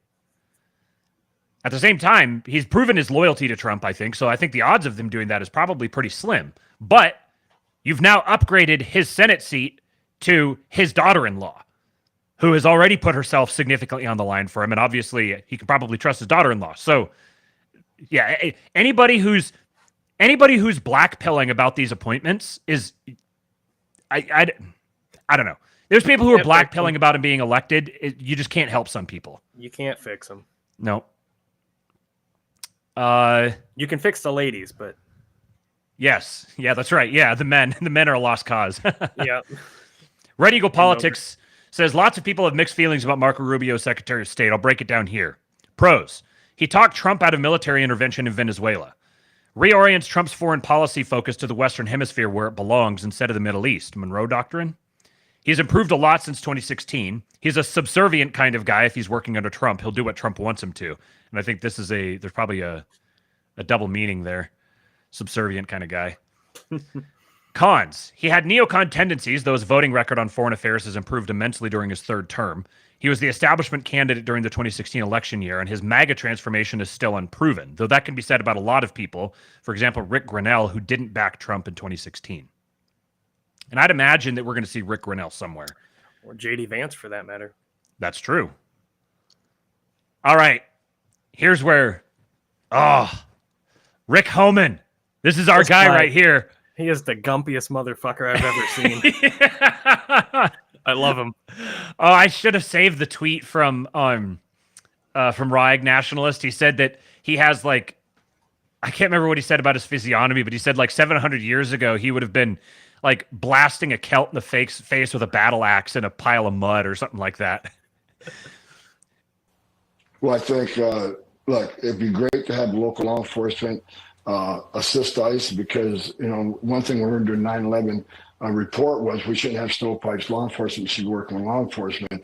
But, there's two things. Number one, under President Trump, he was suing the sanctuary cities, DOJ suing the sanctuary cities, pulling federal funds. Of course, day one, when Joe Biden came in office, he stopped that lawsuit. So that has to be put back in place. And look, I've seen some of these Democratic governors say they're going to stand in the way. They're going to make it hard for us. Well, a suggestion. If you're not going to help us, get the hell out of the way because we're going to do it. So if we can't get assistance from New York City, and we may have to double the number of agents we send to New York City because we're going to do the job. We're going to do the job without you or with you. But it's much easier to arrest a bad guy. Like I just said, we're concentrating on public safety threats of human and national security threats. Right. It's much easier to arrest a bad guy in the jail. Give us access to Rikers Island that we've been kicked out of. Let us get the bad guy in the jail. It's safer for the alien. It's safer for the officer. It's safer for the community. But if you're going to release these bad guys, out in the community, then we're going to have to go find them, which puts the officer at risk, puts the community at risk, and puts, and bottom line is,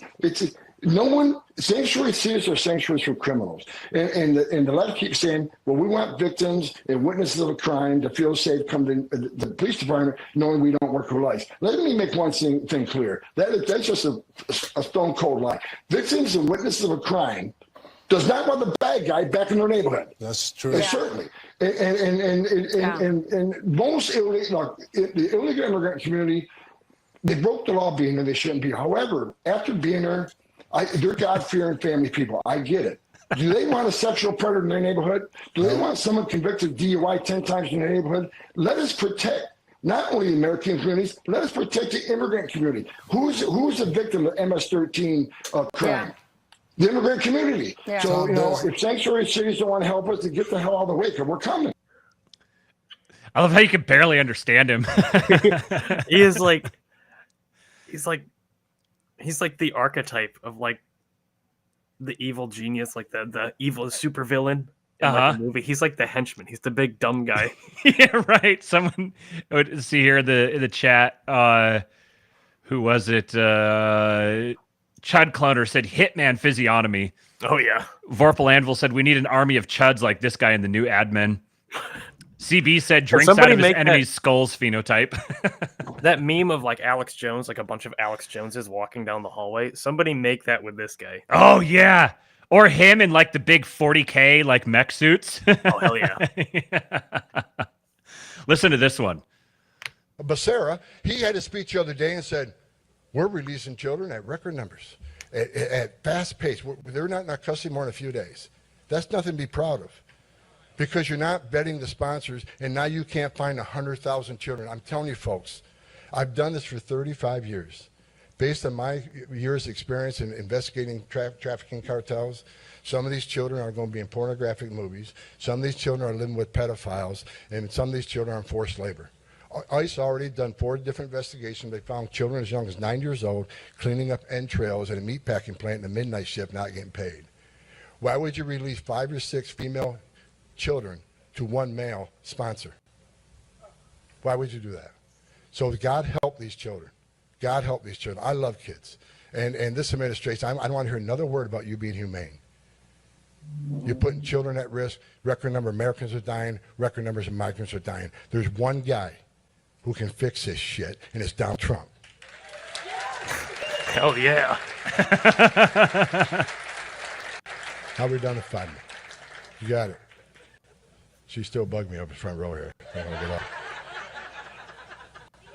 Look, I knew President Trump was going to run before you did because I had dinner with him in Las Vegas about 6 months before he announced. And we're having dinner, and he looked at me and says, Dom, I think I'm coming back. If I come back, can I get you to come back? I says, I tell you what, sir, I'm so pissed off, I'll come back for free. I was looking at him and I was thinking, man, imagine having him as your grandpa. But then the thought occurred to me that just looking at his profile, I would expect him to be a guy who's never gotten married because he's just married to his work. Yeah. He's a lifer who's been married to his work. His Wikipedia page doesn't indicate that he has any family. I don't know. But this is interesting. In 2015, President Obama gave him a presidential rank award as a distinguished executive. A Washington Post article at the time stated, quote, Thomas Homan deports people, and he's really good at it. And by 2014, Homan had begun to argue that separating children from their caregivers would be an effective means of discouraging illegal border crossings. The journalist Caitlin Dickerson describes him as the, quote, intellectual father of the policy, which he outlined years before it was adopted by the Trump administration.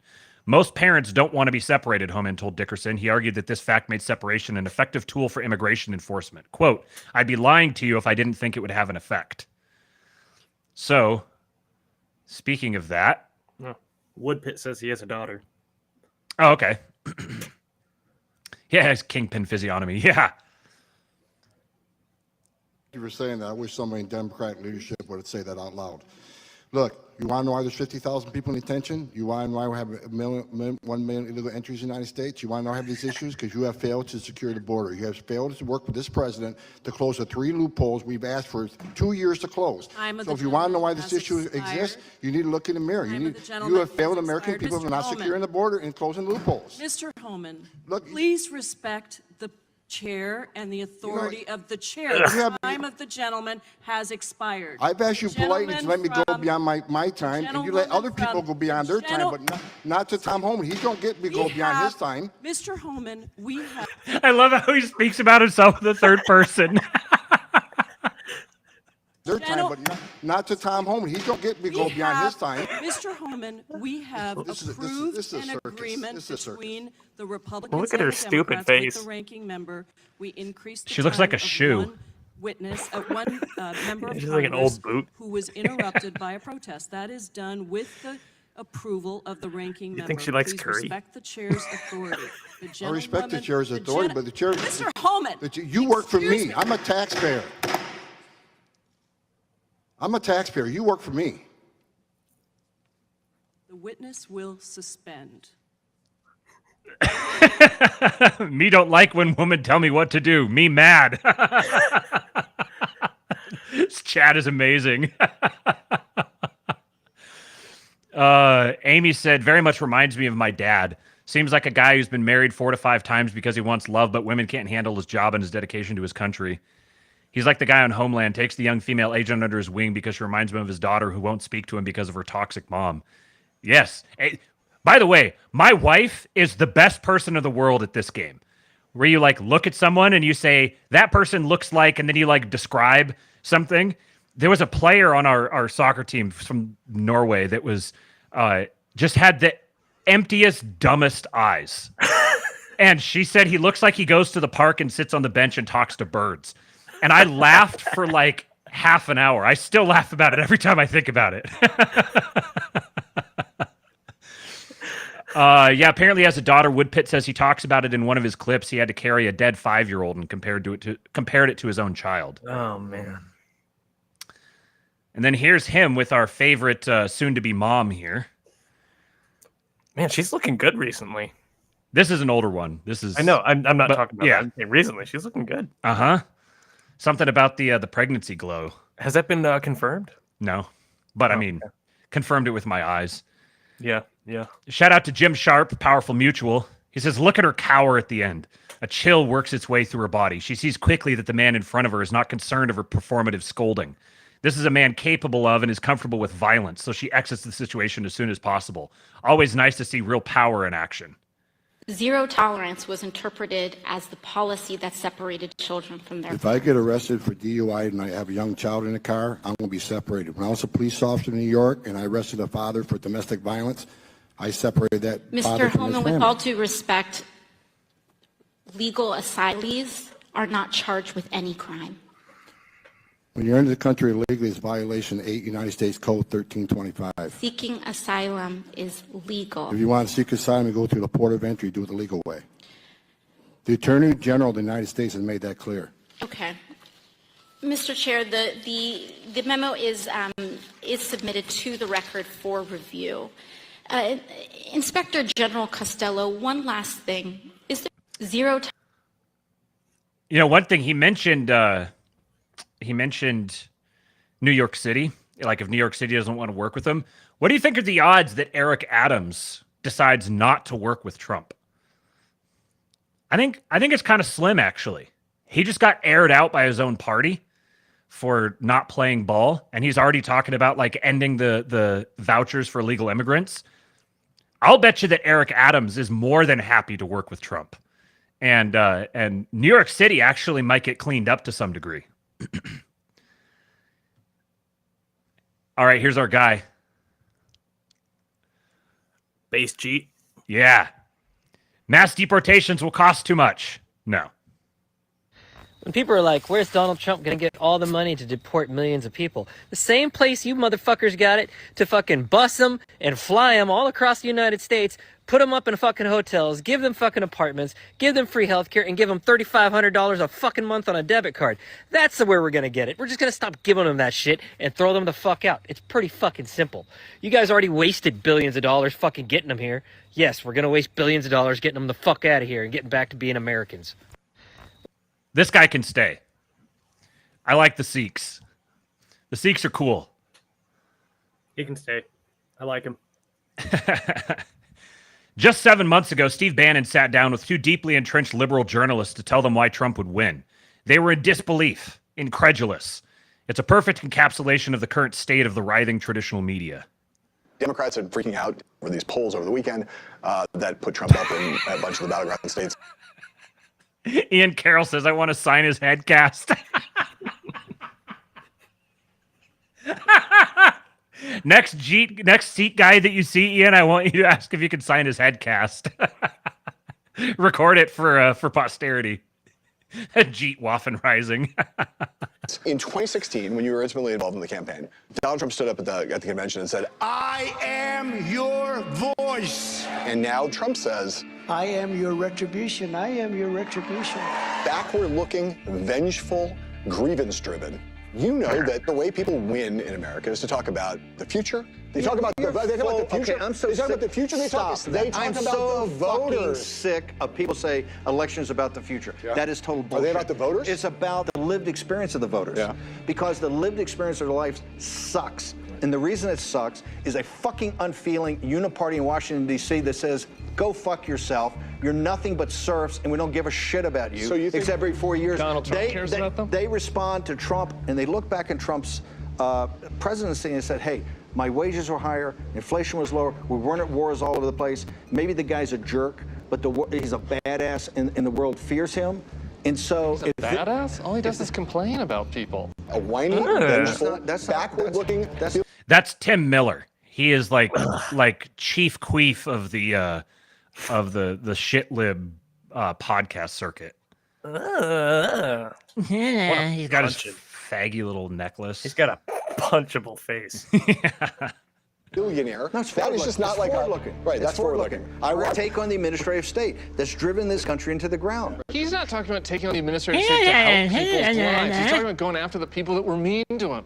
He says, oh, I'm going to have the DOJ target Bill Barr because he was mean to me. I'm going to have the DOJ target John Kelly because he turned on me. I'm going to have the DOJ target Jack Smith because he's coming after me. That's all he talks about. He doesn't talk about helping people. That's not true? That's not true.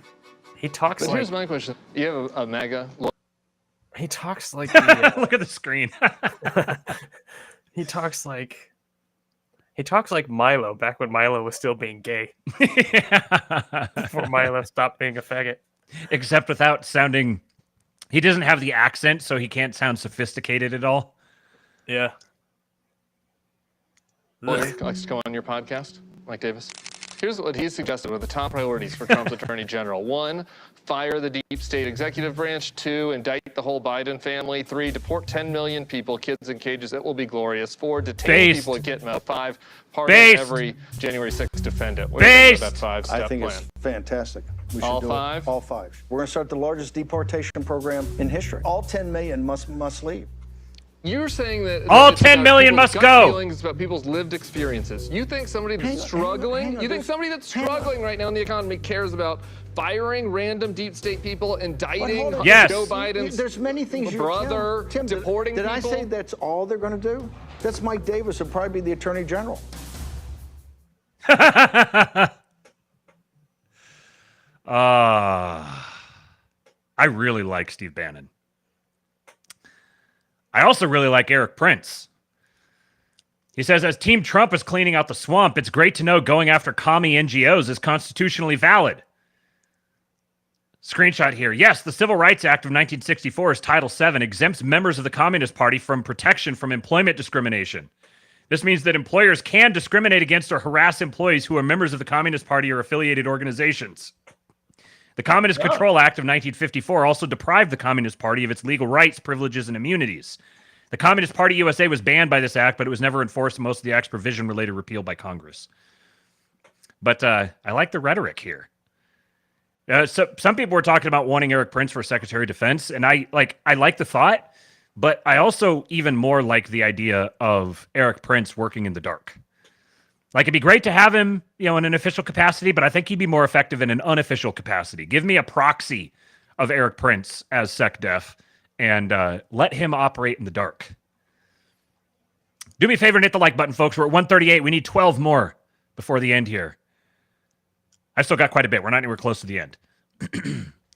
Mark Andreessen. This is one of these token Elon Musk tweets. Interesting. Andreessen says, every participant in the orchestrated government, university, nonprofit company censorship machine of the last decade can be charged criminally under one or both of these federal laws. One is deprivation of rights under color of law, deprivation of any rights, privileges, or immunities secured or protected by the Constitution or laws of the United States. The other one is conspiracy against rights. If 2 or more persons conspire to injure, oppress, threaten, or intimidate any person in any state, territory, commonwealth, possession, or district in the free exercise or enjoyment of any right or privilege secured to him by the constitutional laws of the United States, or because of his having so exercised the same, or yada, yada, yada. Very interesting rhetoric coming out of these guys. And the head of the Doge, core part of the Trump transition team, guy meeting every single day with him, is giving his little signal of what's to come, perhaps. All right, so here's a couple of Vivek was on Tucker, and here's a couple of good takes from him. Now this one, some of these have been on YouTube already. Actually, Vivek talks kind of fast, so I won't speed it up. But I'm going to kind of hide part of the screen just so it doesn't get the stream taken down. What does Trump do with the mandate that he has? I hope as much as possible, as quickly as possible. I think that the lesson from last time around is, if you don't move fast, the beast ultimately will swallow any individual whole. Of course. And so I think he's ready to go in with real determination this time around to move quickly, move fast. I think we need wins behind our back early on. One of the things that I think we learned from last time around is a lot of this is just early momentum, right? Let's say we have all three branches. Let's say we've got, judicial branch. We have a great judicial branch right now at the top of the Supreme Court, the best we've had, certainly in our lifetime. But you combine that with the strong electoral mandate for the presidency, a strong, decisive majority in the Senate, hopefully get a good Senate majority leader picked. And then, I think Rick Scott would be great for that, but it can't be John Cornyn. Yeah, John Cornyn is an aggressive liberal. And if Donald Trump wins the popular vote and John Cornyn of Texas, who is way more liberal than a lot of Democrats I know, winds up Senate majority leader, it's crazy. So assume a few more of those correct pieces fall into place, and then majority, at least impeachment-proof House. I think that we got to go big, we got to go fast two major issues right out the gate. One is already the one that Donald Trump's been talking about the entire time. He's pumped up about it, and he is not going to mess around with this, is to fix the illegal immigration crisis and actually seal our national borders. And he is laser focused on that. He has made no secrets about that. That's his top campaign message. He's going to keep that promise, and I think he's going to keep it fast starting on day one. That's number one, and there's a lot to say on that, but it's hard to say what hasn't already been said about what needs to be done. Right. It's just about getting in there and doing it. So that's mass deportation. Number one is millions of illegals out of this country and sealing the border along with it. But I'm actually far more intrigued and interested for the long run in what I think of as the second mass deportation that we require, which is the mass deportation of millions of unelected federal bureaucrats out of the DC bureaucracy. And I do think that is what's going to save this country. But you in the long can't do run. that. I think you actually can. You can't fire. We can all be fired. I've been fired many times. I'm sure you just lost a presidential race. Like we've all, the only group that cannot fail that has actual tenure is not Harvard professors. Not even. Yep. It's not even. Yeah. It's federal bureaucrats. No, Amy Wax just got, tenure is no protection at all compared to the protection of federal employment. Yeah. So the one difference is, first of all, we have a president who I think has the spine to actually step up and do it.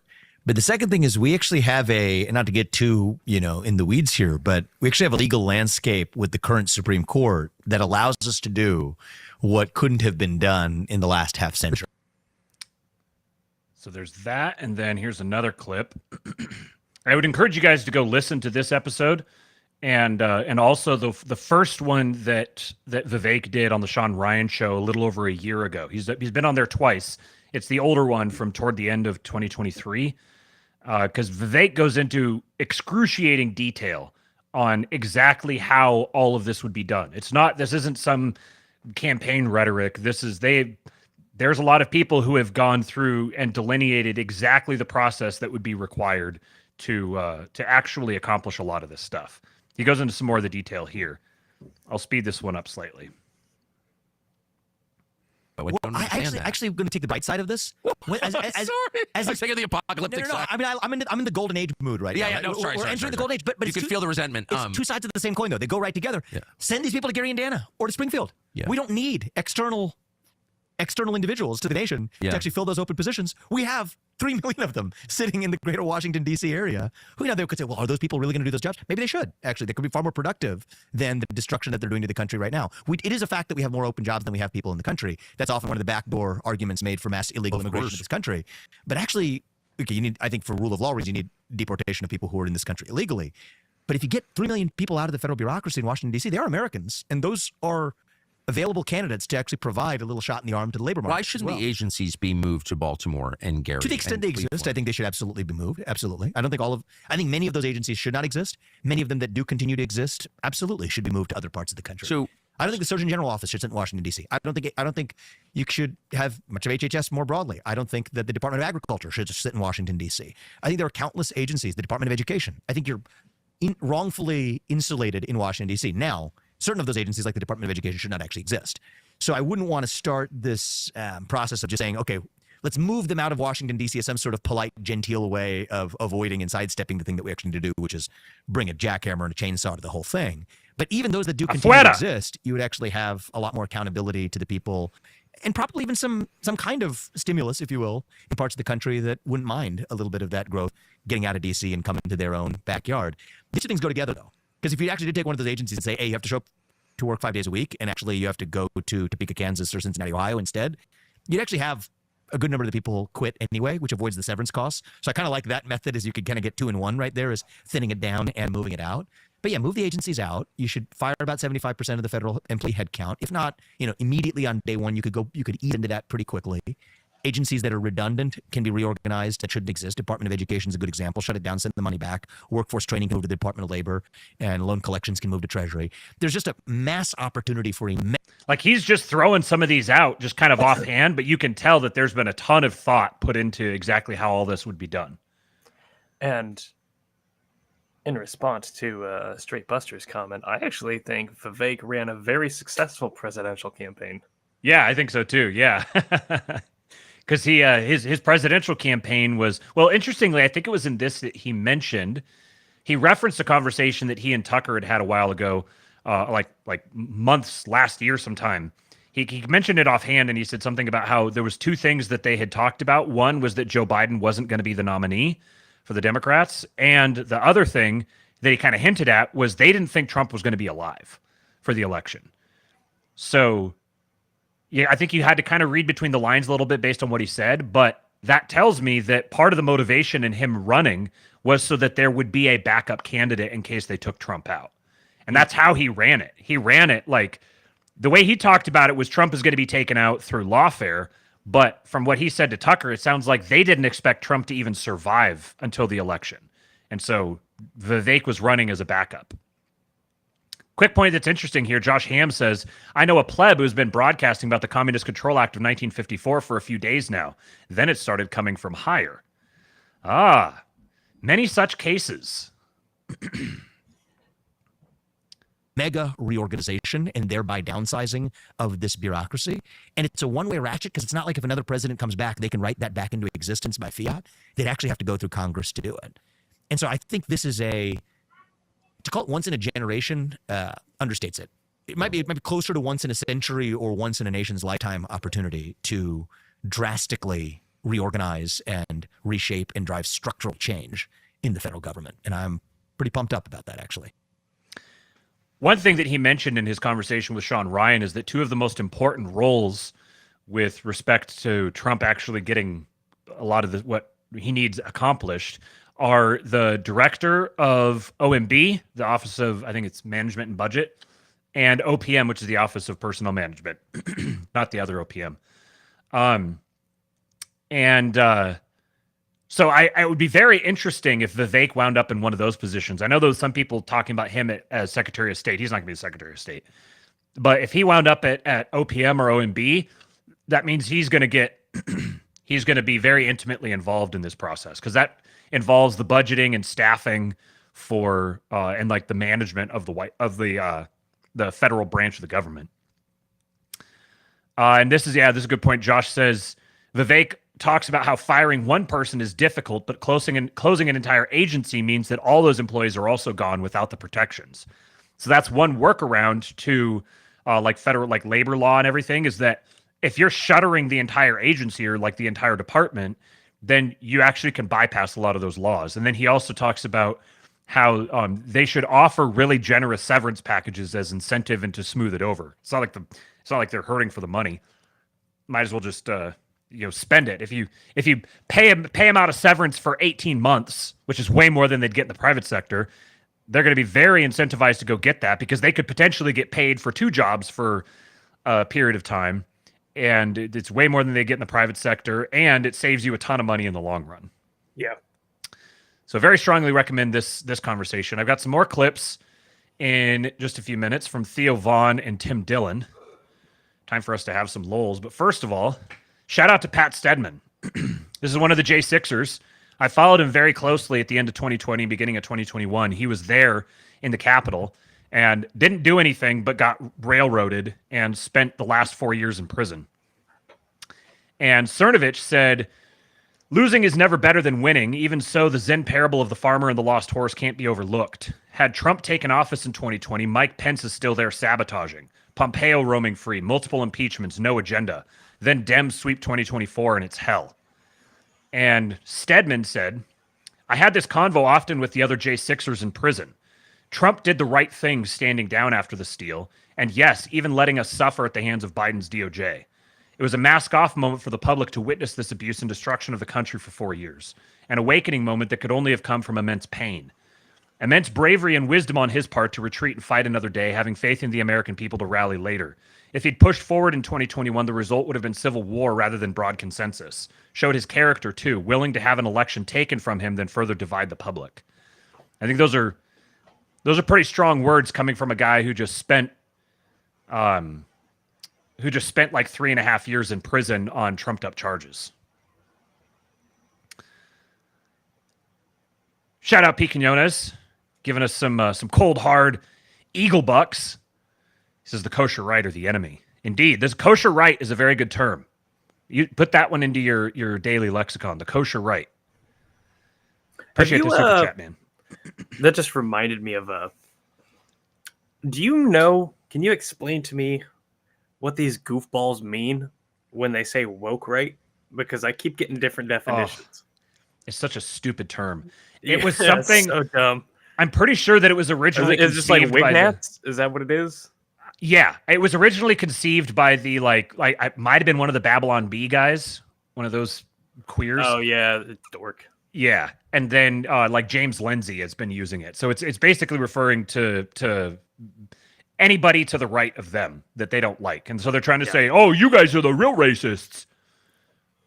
You're woke. Yes, we are racist. Okay. You got me. Yeah. Oh no. Now this one here kind of divided opinion, but I actually think that it's pretty brilliant. So Trump said, "I'm very surprised that the Democrats, who fought a hard and valiant fight in the 2020 presidential election, raising a record amount of money, didn't have lots of dollars left over. Now they're being squeezed by vendors and others. Whatever we can do to help them during this difficult period, I would strongly recommend we, as a party and for the sake of desperately needed unity, do. We have a lot of money left over in that our biggest asset in the campaign was earned media, and that doesn't cost very much. Make America great again."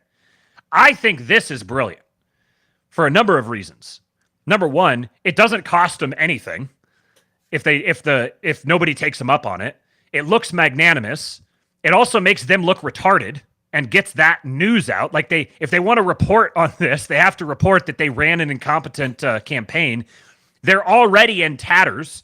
So you've got a lot of these vendors and staffers and everything who aren't being paid. They're complaining and like leaking and rabble rousing about not getting paid. Well, they're like, "Hey, yeah, please buy them out so I can get paid." So you might buy yourself a few more Trump sympathetic people who already have some connections, and you could negotiate this that you get data in return for this.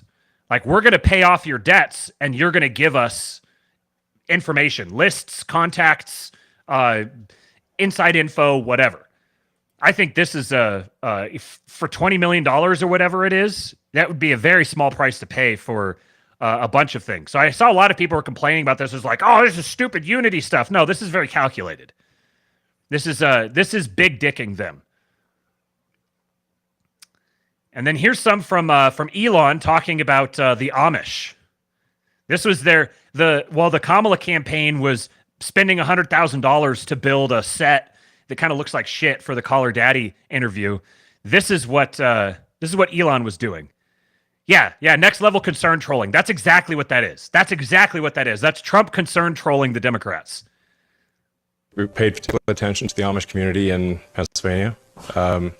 That's amazing. Which is why Had anyone ever gotten the Amish out to vote before? Not in significant numbers, but the Democrats did make a mistake because there was government overreach, and with some of the Amish farmers. Yes. There's no such thing as like organic farming or not organic. They're farmers. They've been farming the same way for a long time, you know. And there was some government overreach that shut down some Amish farmers, which really, you know, made them pretty upset. You just need to be able to channel the fact that they're upset, and like, well, there's a thing you can do about it, which is called voting, and we're happy to transport you to. They're allowed to ride in vans, so long as they're not driving the van. So, you know, we're just making sure we bring them to the polls and they vote how they want to vote, which is going to be like 99.9%. Actually, call it 100. Call it 100 at least. Call it 100. These are raw milk producers. We paid particularly. The raw milk producers. That's where I get my raw milk. Yeah. And he's related to like every Amish person in the country. Right? Yeah, the based Amish, man. It's funny. It's such a simple thing. Like, hey, why don't we just pay to bus all of the Amish people in to vote? And they're going to vote for us. It's just like such a simple thing, but apparently nobody thought of it before. Well, and it's like, okay, the point I was making is like, if you fuck with one of these guys' farms, he's related to everybody in the state who's Amish, you know? Yes. So yes. You just fucked with all of them. Uh-huh. Josh Ham says Rubio was the only senator to go see the federal prison where J6 were held. He was appalled and even more disgusted that no other Republican would go bear witness. That's true. I saw that as well. Which, I mean, like, those are the kinds of things, if a guy is gonna, like I see Rubio as basically just a mercenary effectively, but those are the types of things that could really have an impact on someone if they kind of have sort of a naive idealistic view of America or whatever.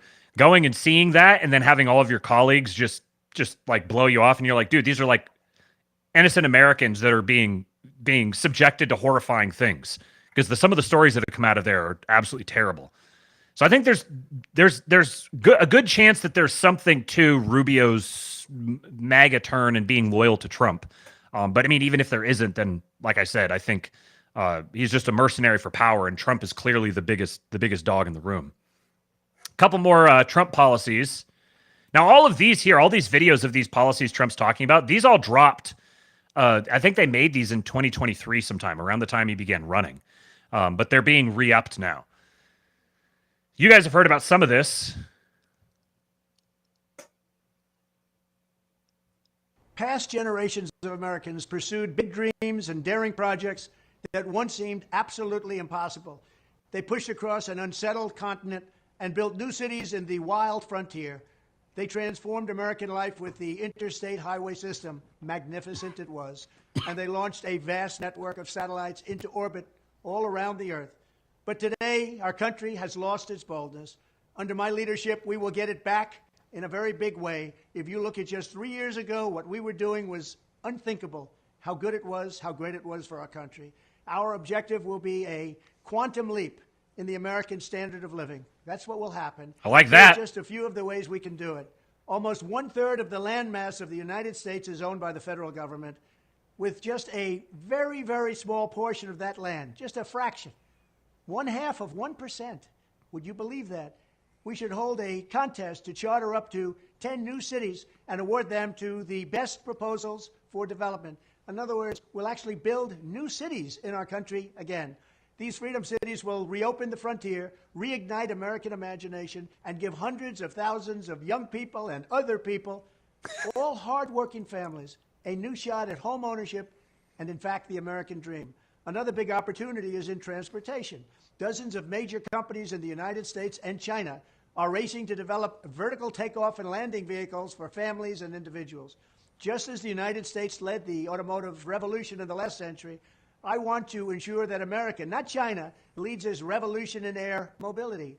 These breakthroughs can transform commerce, bring a giant infusion of wealth into rural America, and connect families in our country in new ways. Likewise, through our Strategic National Manufacturing Initiative, which is going to be very big and very, very successful, we will turn forgotten communities into hives of industry, producing the goods we will no longer import from China. We will also have a major initiative on lowering the cost of living, with a special focus on lowering the cost of a new car and lowering the cost to build a single-family home. And they will be beautiful homes. And I will ask Congress to support baby bonuses for young parents to help launch a new baby boom. Finally, I'll challenge the governors of all 50 states to join me in a great modernization and beautification campaign, getting rid of ugly buildings, refurbishing our parks and our public spaces, making cities and towns more livable, ensuring a pristine environment, and building towering monuments to our true American heroes. Yes! Very importantly, I will also make sure all of these new places are safe. We love and cherish our police. They will do the job the way they have to. It is time to start talking about greatness for our country again. I will dramatically increase living standards and build a future that brings our country together through excitement, opportunity, and success. Thank you very much. Yes. Creating a baby boom. I love all the little Trump parenthetical thoughts in there. Here's another one. Talking about the homeless problem. Our once great cities have become unlivable, unsanitary nightmares, surrendered to the homeless, the drug addicted, and the... I like how he talks about the sanitariness of these things, because Trump is a noted germaphobe. Violent and dangerously deranged. We're making many suffer for the whims of a deeply unwell few, and they are unwell indeed. The homeless have no right to turn every park and sidewalk into a place for them to squat and do drugs. No Americans right. should not have to step over piles of needles and waste as they walk down a street, a beautiful city, or at least once beautiful city, because they've changed so much over the last 10 years. Our first consideration should be the rights and safety of the hardworking, law-abiding citizens who make our society function. When I'm back in the White House, we will use every tool, lever, and authority to get the homeless off our streets. We want to take care of them, but they have to be off our streets. There's nothing compassionate about letting these individuals live in filth and squalor rather than getting them the help that they need. We need professionals to help them. For a small fraction of what we spend upon Ukraine, we could take care of every homeless veteran in America. Our veterans are being treated horribly. Likewise, with all of the money we will save by ending mass unskilled migration, we will have a huge dividend to address this crisis in our own country. Under my strategy, working with states, we will ban urban camping wherever possible. Violators of these bans will be arrested, but they will be given the option to accept treatment and services if they're willing to be rehabilitated. Many of them don't want that, but we'll give them the option. We will then open up large parcels of inexpensive land, bring in doctors, psychiatrists, social workers, and drug rehab specialists, and create 10 cities where the homeless can be relocated and their problems identified.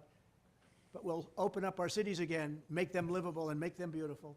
For those who are just temporarily down on their luck, we will work to help them quickly reintegrate into a normal life. For those who have addictions, substance abuse, and common mental health problems, we will get them into treatment.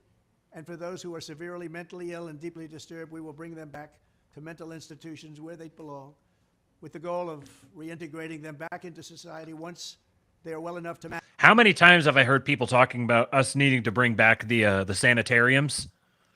Oh yeah, hell yeah. Yeah, this is all this stuff is just like, it's like I gotta pinch myself. I'm living in a world where the incoming president of the United States, this is his agenda. Obvious shit. Yes, like the obvious fundamental shit. Wasn't it like Kennedy who emptied out all of the asylums? Was it? I don't know. I don't know the history of the asylums. I think that's because he had like a retarded sister, and that's right. Her, yeah, like, lobotomized, and they all felt bad about that. So I think it was Kennedy. Yeah, that's a horror story. What happened to his sister? What a nightmare. I think I tweeted this that the homeless camps, put them in the camps and give them jobs because work will make them free. Oh hell yeah! It's a tough task, a very tough task. What's taken place on the streets, what's taken place with they're taking so much drugs. But the fact is, we're going to try. This strategy will be far better and also far less expensive than spending vast sums of taxpayer money to house the homeless in luxury hotels without addressing their underlying issues. And they have so many of these underlying issues and needs. This is how I will end the scourge of homelessness and make our cities clean and safe and beautiful once again. We will do it. We will bring back America. Thank you. Thank you, Mr. President.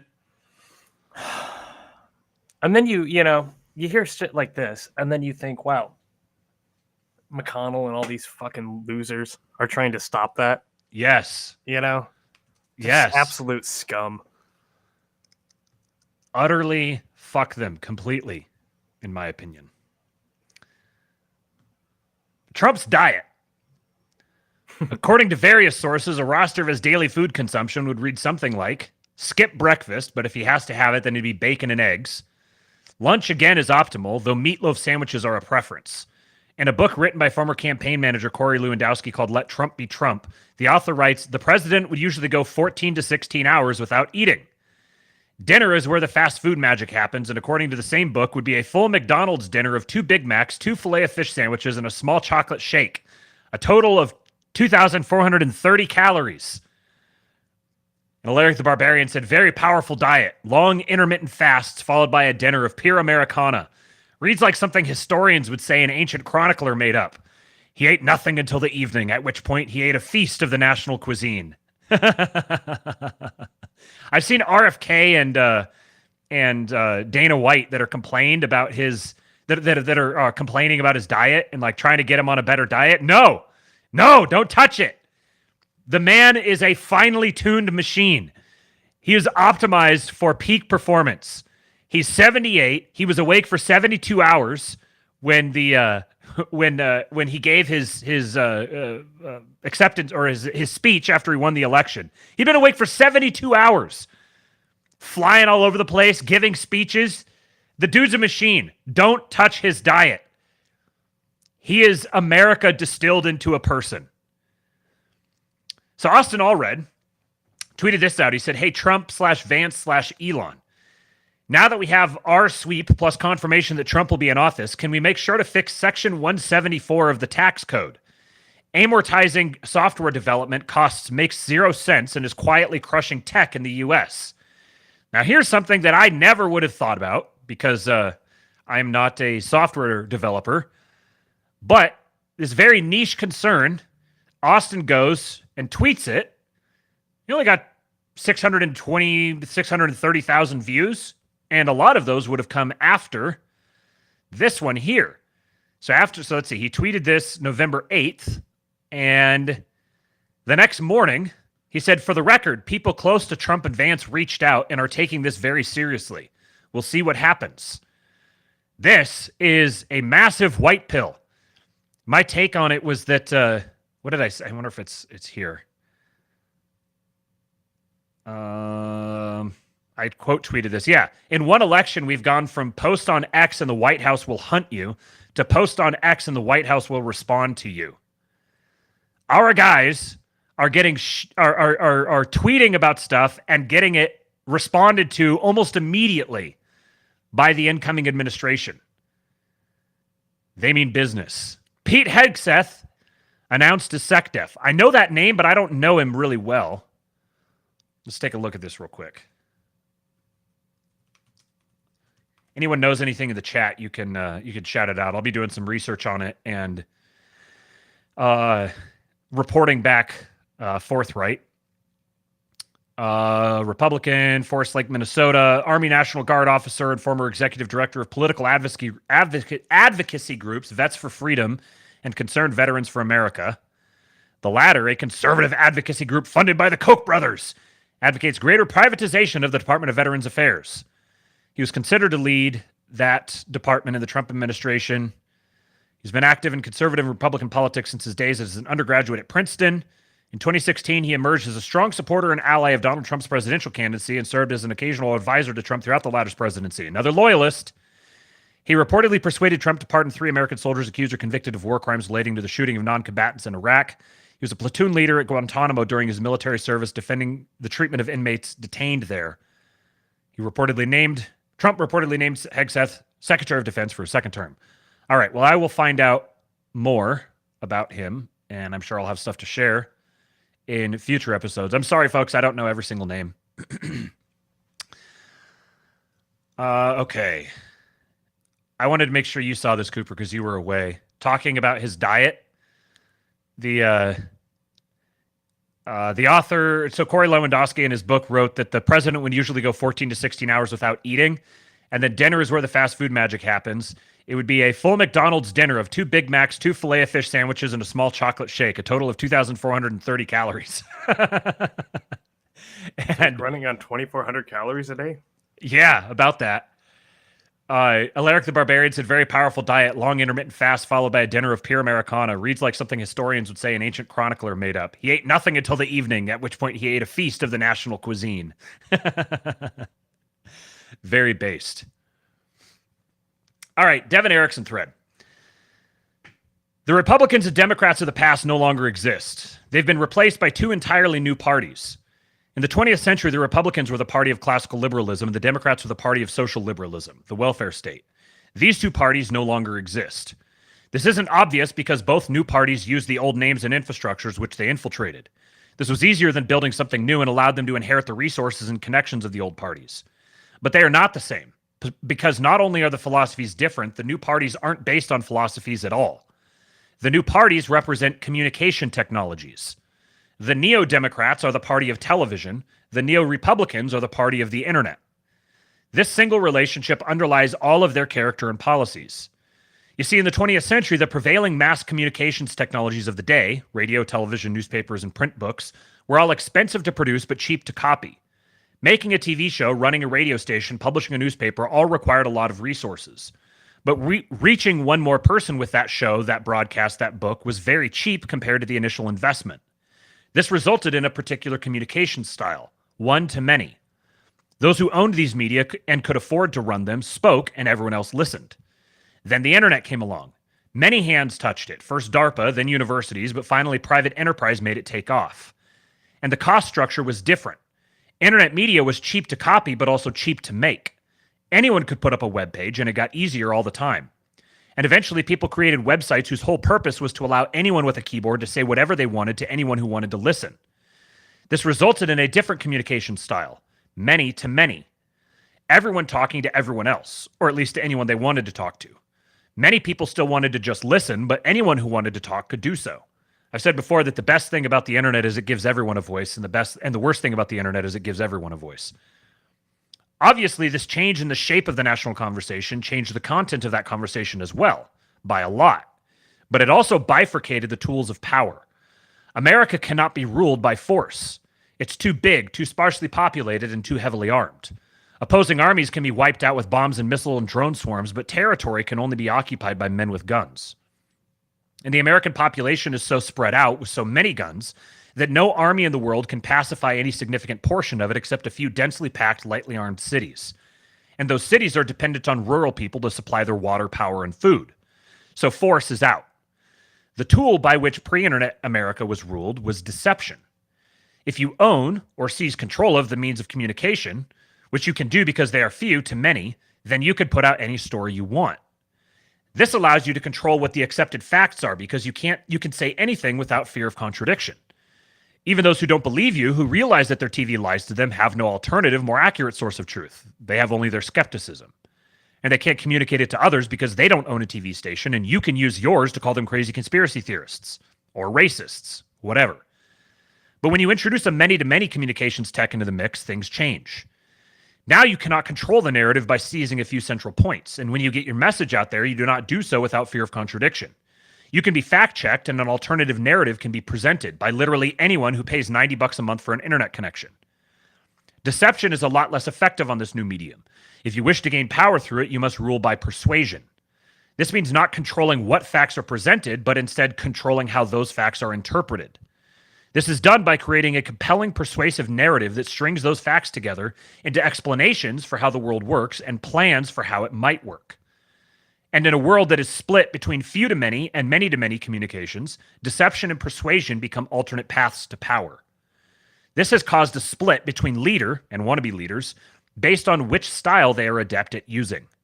This is why the parties have been replaced from the inside out and are reshuffling. The elites, those who have the money and power to control few to many media, have seized control of the Democrats and created Neo-Democrats, the party of television. The Neo-Democrat path to power is to control the media. Seize control of a platform using wealth, power, and connections, and allow only your version of the facts to be told. Then construct an alternate set of facts that implies that voting for you is an imperative.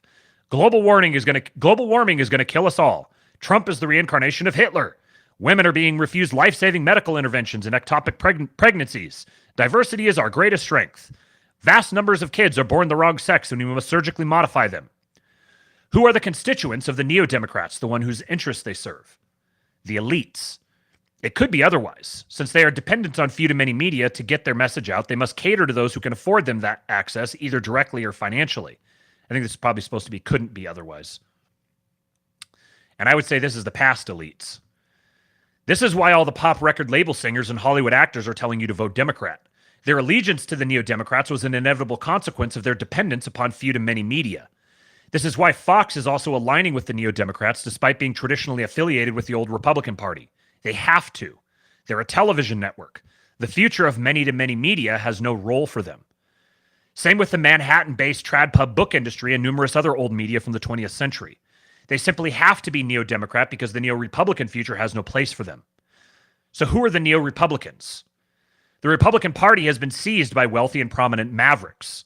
Those who don't own or control media, but who have money or power because they have an unusual skill. Tech investment, brand building, internet marketing, whatever.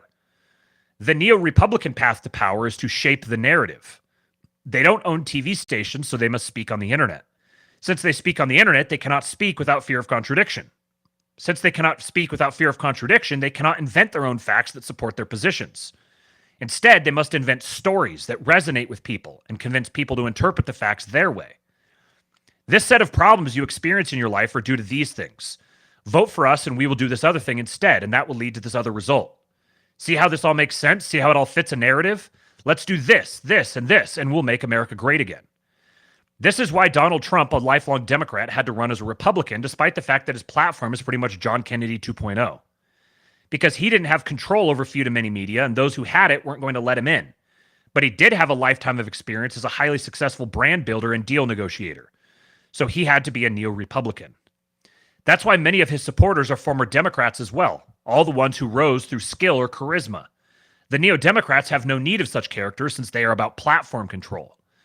And this is why the old-style Republican powers, such as the Cheneys, are reshuffling to the neo-Democrats, because deception is their strategy.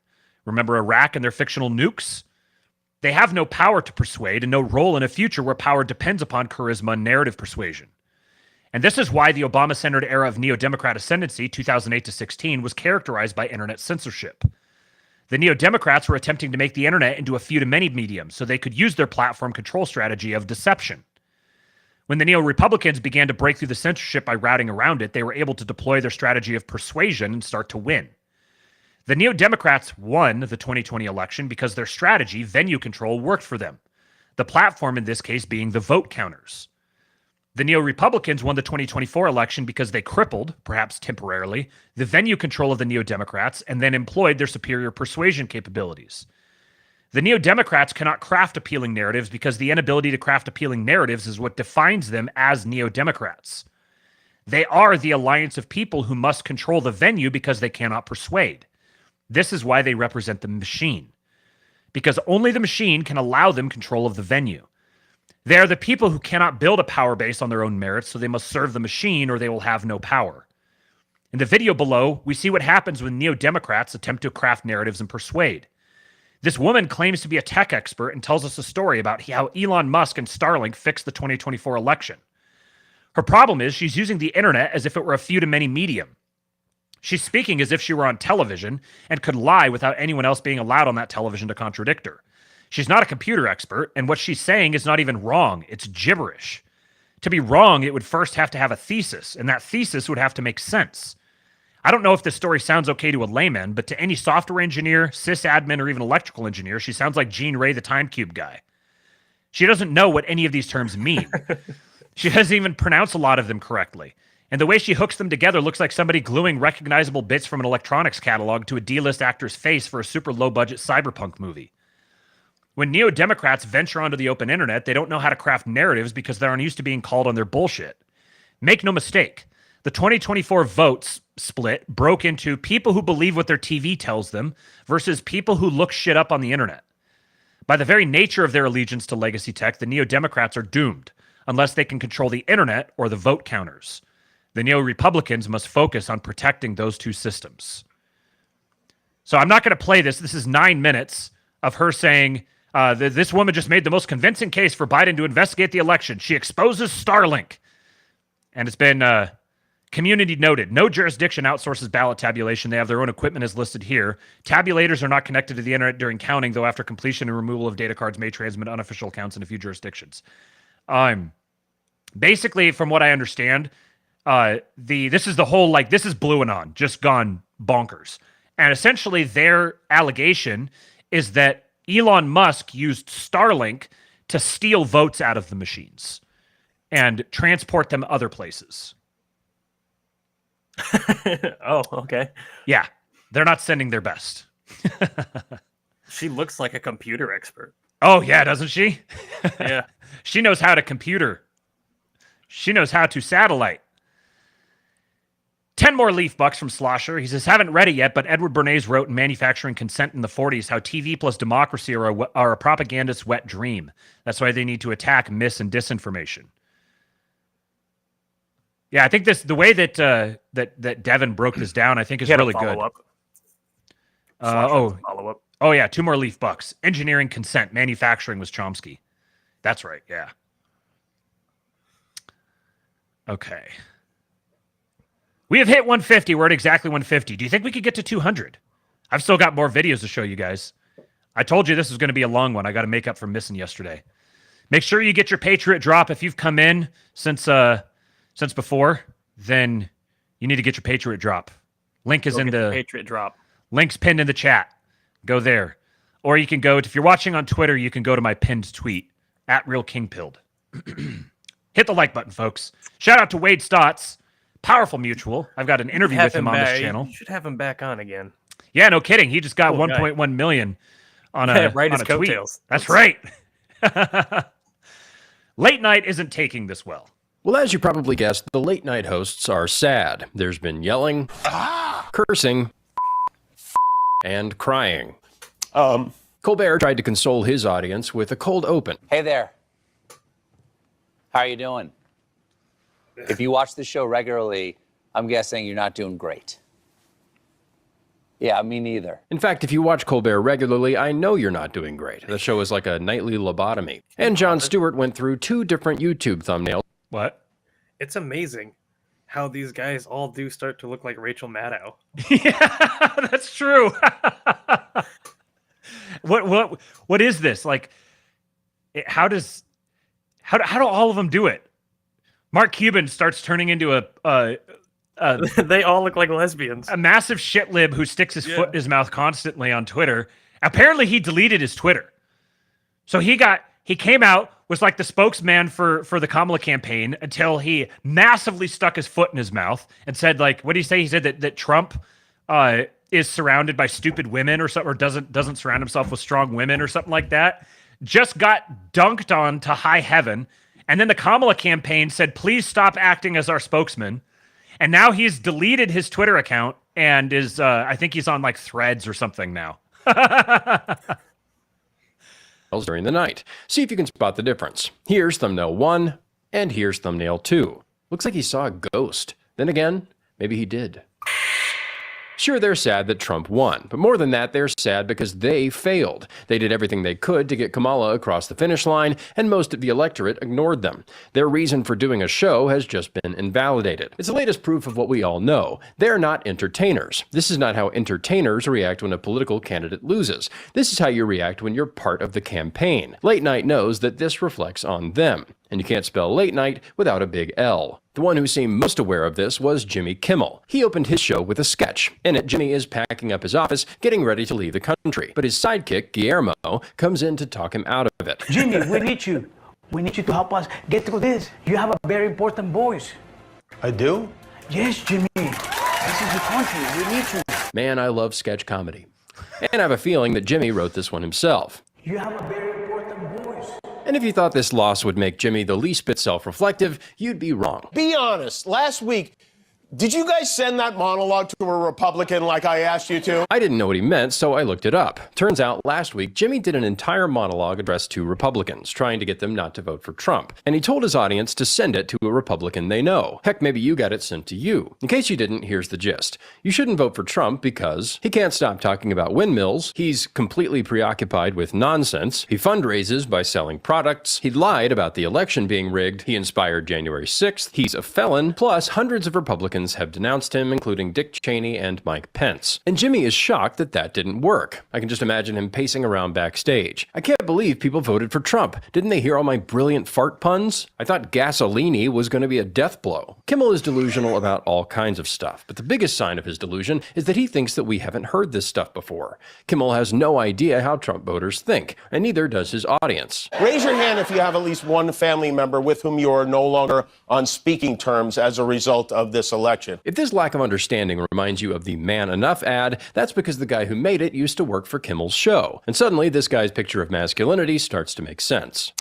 We didn't vote for Trump because we hadn't ever heard anything negative about him. And a lot of the things Kimmel thinks are negative are huge pluses for us. As the old saying goes, one man's trash is another man's voter. These people are shocked that anyone disagrees with them, but they're more shocked that people aren't listening to them. This election was a huge repudiation of legacy media, and they know it. Trump and Vance made some of their biggest campaign appearances on podcasts and X Spaces. They got forced out of old media, so they went to the new. And now the old media isn't doing what it used to. When Kamala went on SNL, it got 3.5 million live viewers and 10 million on YouTube. Trump on Rogan got 47 million, which is fun. And Harris's Call Her Daddy episode didn't break 1 million. They can't win on the new turf, so it's no surprise that CNN is calling for more regulations on social media. They're used to being able to ask the government to crack down on the media's enemies, but I don't think that's going to get past the new management. And the lack of self-awareness doesn't stop there. Here are a few X-posts that got a lot of attention. Democrats need their own propaganda machine, with 36,000 likes. Liberals need to build their own Joe Rogan, with 23,000 likes. They know that they lost because of social media, but they've already spent millions of dollars trying to compete there. When they put their star comedy players in new media, they can't make it. Seth Meyers has a podcast, and it gets fewer views than my videos. And we all remember how big an embarrassment Strike Force 5 was. They can't reverse engineer our success because we already know that they're liars and hacks. It reminds me of another old saying, if you can't beat them, cry. I'll try not to think about my boys, because... Yes. By the way, that's CBS's chief political analyst. As fun as the leftist car freakouts are, these are the tiers that matter. Somewhere along the way, the left lost the power to define cool. They lost control of the narrative. Despite their best efforts, it's high status to support Trump now, and they're on the outside of the party looking in. The good news for us is they're doubling down. They've made sure to learn nothing. They'll turn up the shrieking, the returns will keep diminishing, and right-wingers will stay plenty hydrated.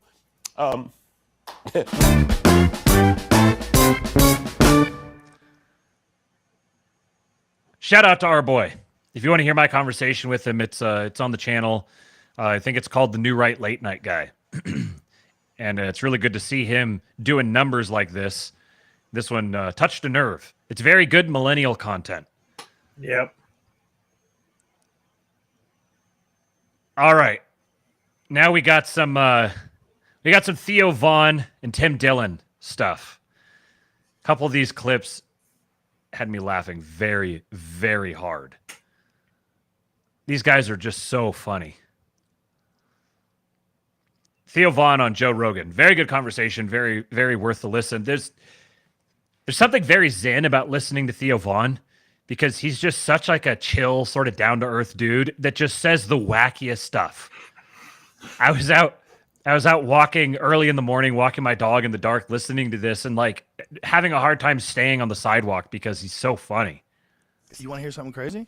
Trump, at the day of the election, Dana White told me he'd been up for 72 hours. Unbelievable. I go, how's that possible? He goes, dude, he's a freak. It's so weird. Well, yeah, dude, I'll say some things. Here's things that, like, whatever you think about, there's things that the guy is as resilient. No one could go through all that shit. When the Justice Department started to fuck him over, that's when a lot of people were like, you know what? The only thing we should be able to believe in this country is at least the justice system. And if they're fucking him over, right. And then he got shot at a couple of times, dude. He's a quarter of 50 Cent. Yeah. You know what I'm saying? He's like, so it's like, what else does it, at a certain point, you just like, I got to bet on this dog. Yeah. Even if it's like you don't even like him. It's like, this motherfucker, this dude, you got to bet on that dog. If not, it's just bizarre, Right. I mean, the guy gets up and says, fight, fight, fight, after he got shot in the ear. He's not freaking out. He's like, oh my God, I got shot. Get me out of here. They're shooting. He goes, no, stop. Fight. Yeah. Fight. Dude, I stubbed my toe. I called my assistant a faggot. It's like, so yeah, there's something special about that guy. It's literally me. I love it when something really gets Joe and he gets that like high pitched kind of cackle laugh. Mm-hmm. Here's another one sent to me by Icy Yoga on Twitter. He's a very good reply guy. He has, let me follow that reply guy. He's been dropping me some great clips, and this is a funny one of Theo Vaughn. There was one lady that covered the Trump thing. I think this was an Asian lady. During a recent podcast with the comedian Theo Vaughn, instead of talking about economy or immigration or healthcare or the global conflicts, they discussed cocaine addiction. No, cocaine addiction. There was one lady that cocaine. I don't even know how she does that. Cocaine. That must be like the Indian accent, English, like Indian people speaking English. That accent, I can't stand it, man. It cracks me up. It always makes me think of Apu from The Simpsons. Yeah. Think you come again. All right. Have you listened to Tim Dillon recently? I did listen the other day. I don't know how recent the video was. I was listening to Moldbug on Tim Dillon. I don't know when they put the video up. It could have been months old or something. But have you listened to his reaction, his first one by himself after the election? Nope. Okay, then you get to experience. We got some breaking news in the chat. Trump announces Elon Musk and Vivek Ramaswamy will head the Department of Government Efficiency. Excellent. So we've got. That's interesting because I know that Howard Lutnick was going to lead it with Elon.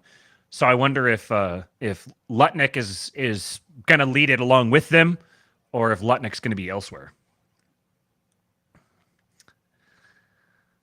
Jacob says, we said, thank you, come again at the same time. It's Kismet. All right. This here, I don't know. There's people who don't like Tim Dillon. I don't understand how. He's got the perfect sense of humor. I think he's hilarious. Yeah, that's probably what it is. This is just too good. People are going to be upset. I'm going to handcuff members of my family, and at gunpoint, we are going to listen to Robert F. Kennedy's book, The Real Anthony Fauci. Gun to their head, like this. At the Center for Disease Control. I hope they let RFK loose. I hope they let RFK loose. I hope he executes the CEO of Yum Brands on national television.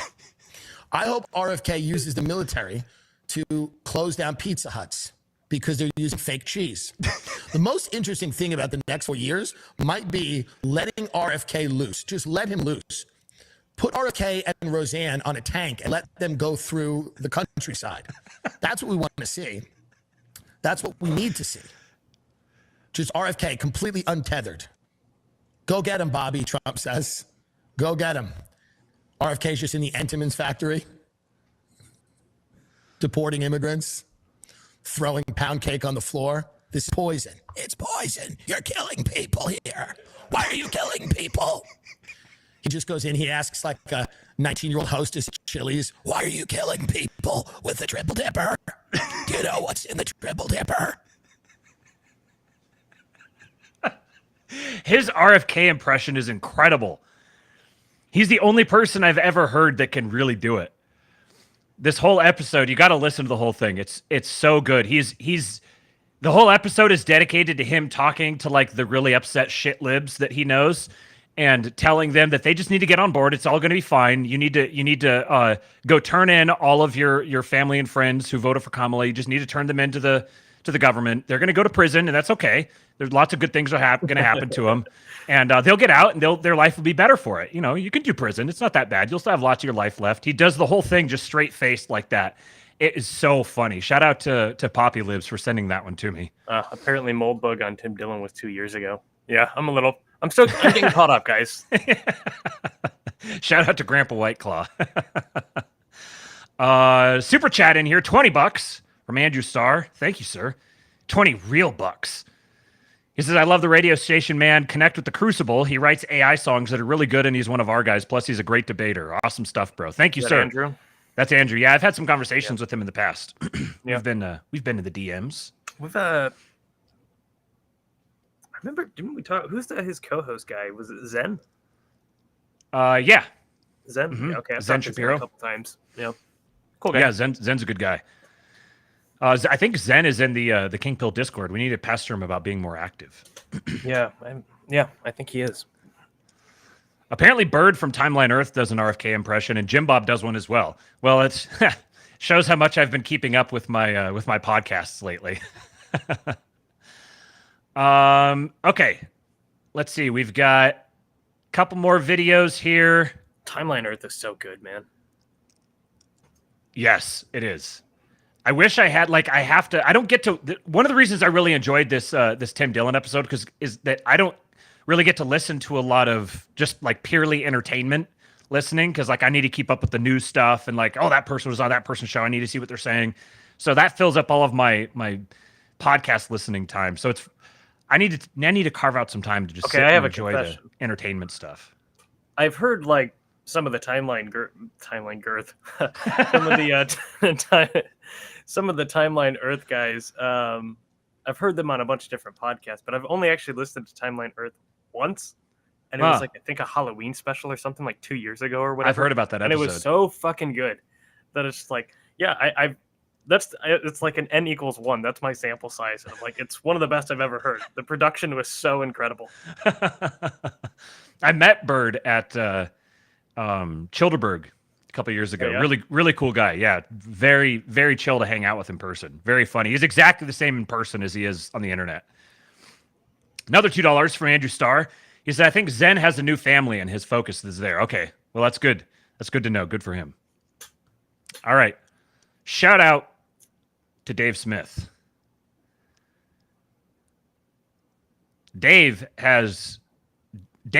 think Dave has played this whole thing masterfully well. He's gotten himself to easily the most, I would say at this point, he's the most influential libertarian of all time. Yep. I think he's surpassed Ron Paul.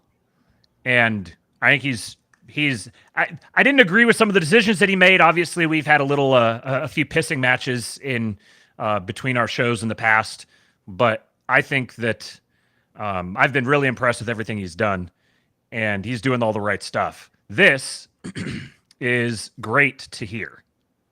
We will not bring your biggest neighbor into our military alliance, which is very clearly against you. The most reasonable demand. Now, I'm not saying it's reasonable that he invaded. That's not reasonable. Right. But it is a totally reasonable demand if the U.S. was to say, no, Mexico can't be a part of China's military alliance. You know, like, Seems super reasonable. So he's got so many great people around him on that, but it's not exactly the same with the Israel-Gaza war, where it seems like a lot of the people around him are not so great on that. Some of them are. Some of them are really good on that. But I'm really hoping organize a podcast with you, me, and him. Now you're speaking my language. Let's go, Dave Smith. Dude, let's do it. Let's go. Listen, I voted for him. I've been supporting him and stuff. Yeah. But I think I would love to do that. But whether it's me or not, I just hope that he gets the message through somehow. And I know it's a complicated thing to navigate because Israel has a lot of influence on our government, and he's got people like Vivek Ramaswamy and Tucker Carlson, who really are non-interventionists and don't want to see American taxpayer dollars being used to fund wars around the world, no matter who it's for. You know, like it's just like, hey, we're broke. We got our own problems here and we can't afford to do this. But then he also has Miriam Adelson, who cut him $100 million and is probably going to give another $100 or $200 million to congressional candidates in the next midterm election and all of this. And she is singularly focused on one issue. And that issue is that we always unconditionally and unwaveringly support Israel, no matter what they're doing. We're going to set up that conversation. Let's do it, bro. We're going to set that up. Dave Smith, you're a fucking national treasure. Now, you really are. You're a national treasure. You're so important. And the fact that you can talk about these things, you have such great recall, but you're also funny, is so important. You know, I'm so happy you're out there. Well, thank you. And that means a lot to me, particularly just because it's coming from you, dude. And I'm like, dude, I've been so goddamn impressed with you since well before I ever knew you. And I'll tell you, after the last couple weeks, dude, I'm like, I just can't even believe it. I can't even believe it's real, dude. But thank you. Thank you for having me again. My pleasure. And anytime. We'll do it again. Thanks. Hell yeah, dude. We wrapped it up. All right. Bye, everybody. Talk your shit, Dave Smith. There's going to be a Joe Rogan, Dave Smith, Donald Trump podcast. That will be appointment listening. I think it's safe. It's fair to say that Dave has pretty much got himself into the MAGA inner circle. He's as close as anyone.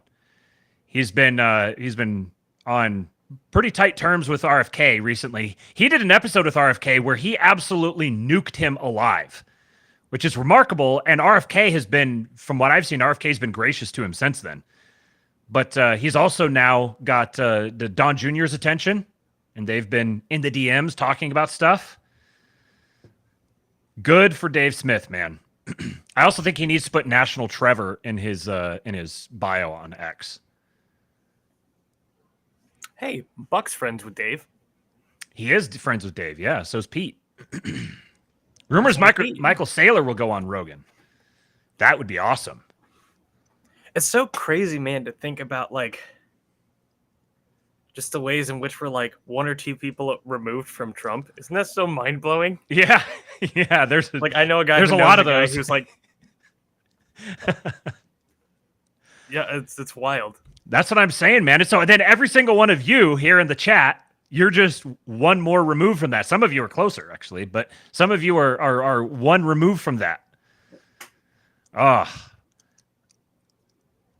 will be on the Counterflow podcast in about 15 minutes. We got to get this wrapped up ASAP so you guys can get over there. In fact, I'll even put the raid in before we finish. I've got just a few more clips here. I recorded a conversation with Buck end of last week, and it's a very good one if I do say so myself. So make sure you guys go over there and listen to that when we're finished up here in just a couple minutes. First of all, we got Megyn Kelly, who's another one of the MAGA Inner Circle people. This is a great clip. Say loser.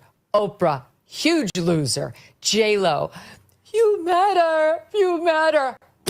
Loser. No one cares what you think.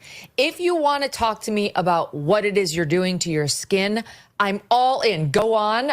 You got my full attention. If you want to tell me who to vote for or what's happening with the economy or immigration, please sit down. No one cares. We would like to know what happened between you and Ben Affleck, what happened between you and P. Diddy, exactly what you're doing to your butt, and how you keep your skin so glowy. That will end the list of things we care about J-Lo's opinion on. Taylor Swift, sorry, you effed around and found out.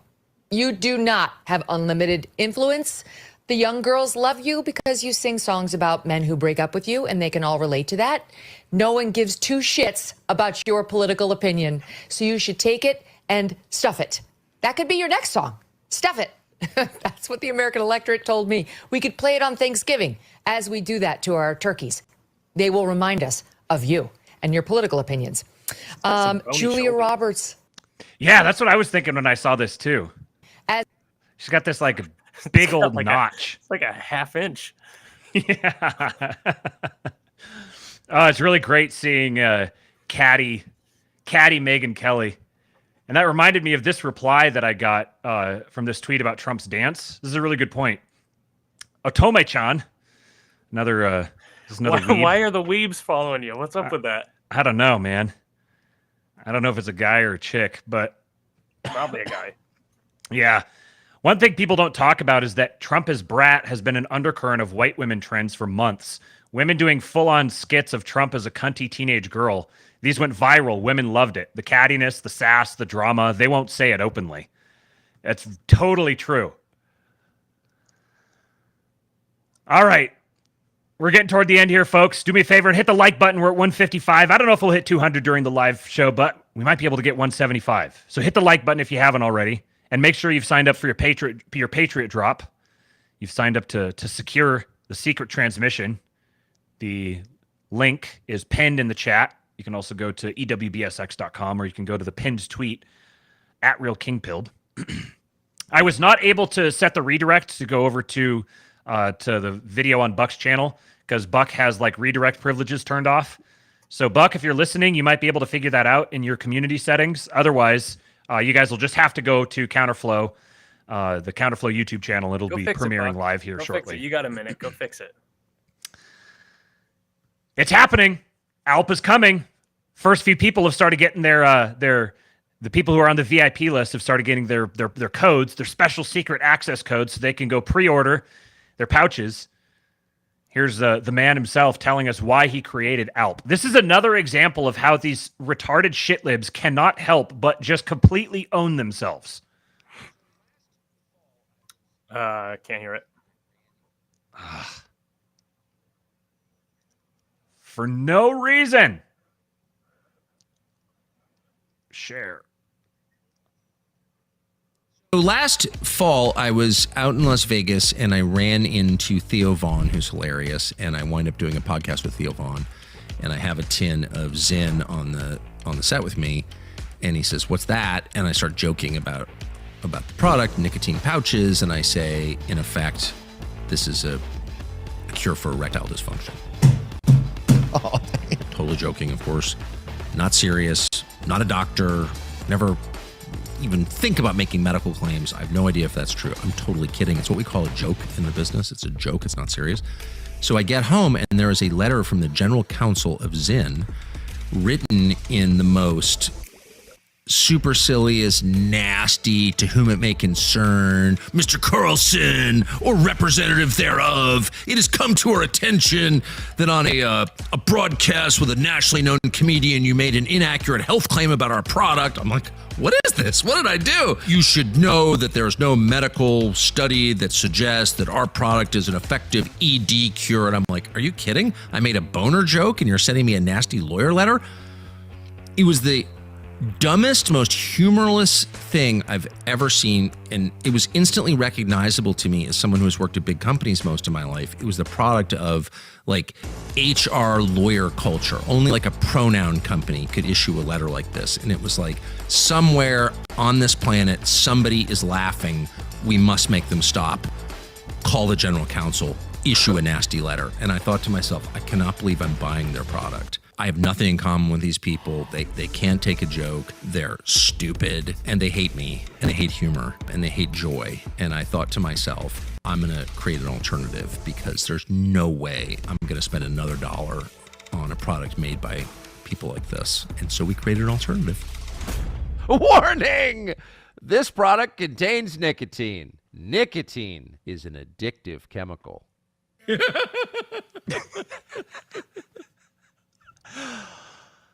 I cannot describe how much I absolutely adore this man. I would go to war for him. Alppouch.com. This is a free ad. I am not getting compensated for this. I'm just telling you, go to alppouch.com and get yourself on the VIP list. Rumor has it that the first orders are going to be shipping out in December. So go get on the VIP list and get yourself some nicotine pouches and support our boy Tucker. I hope they're good. I do too, very much. The interesting thing about this is I wonder how much of this is legally actionable. Like, I would assume that Tucker would know well enough to get like legal counsel on this before he says all of this. But those are some pretty strong words, and I would imagine that Philip Morris would have a thing or two to say about it, but I don't know that they're going to be able to do anything about it. It'd be great to see if they do actually try to go after him.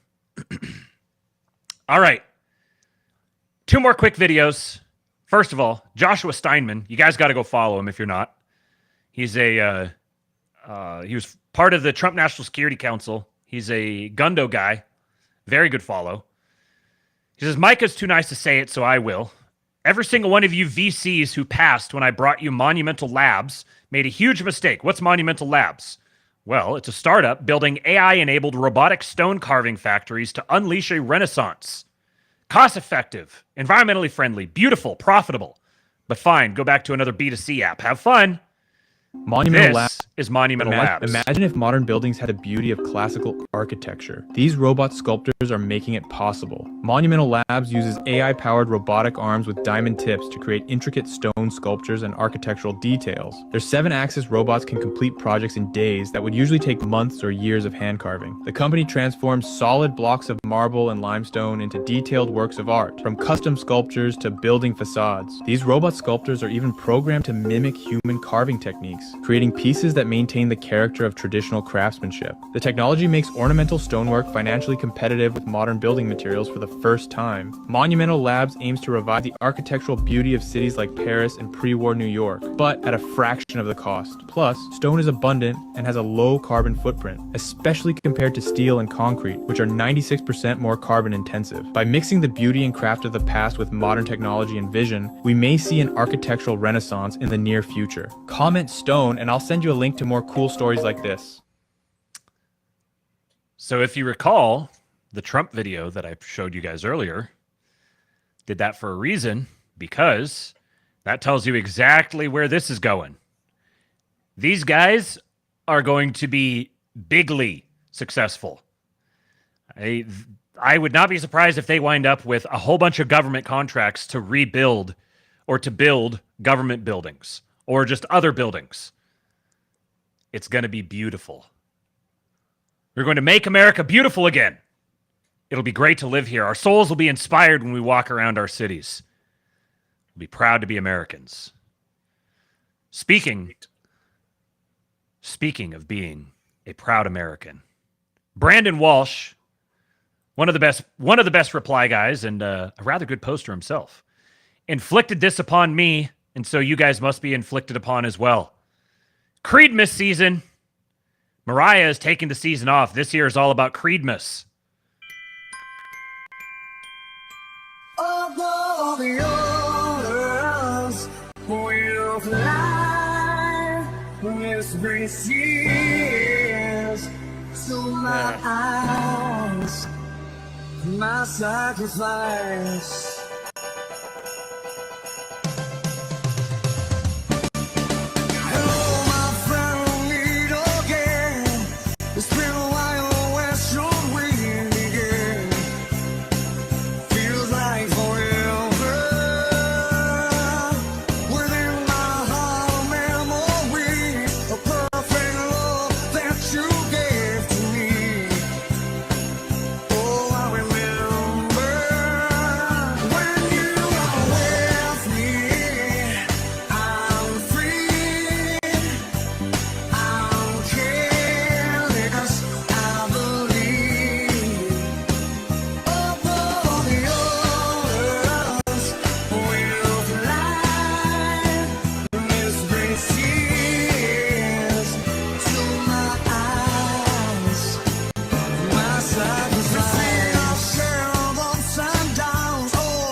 It ended too soon.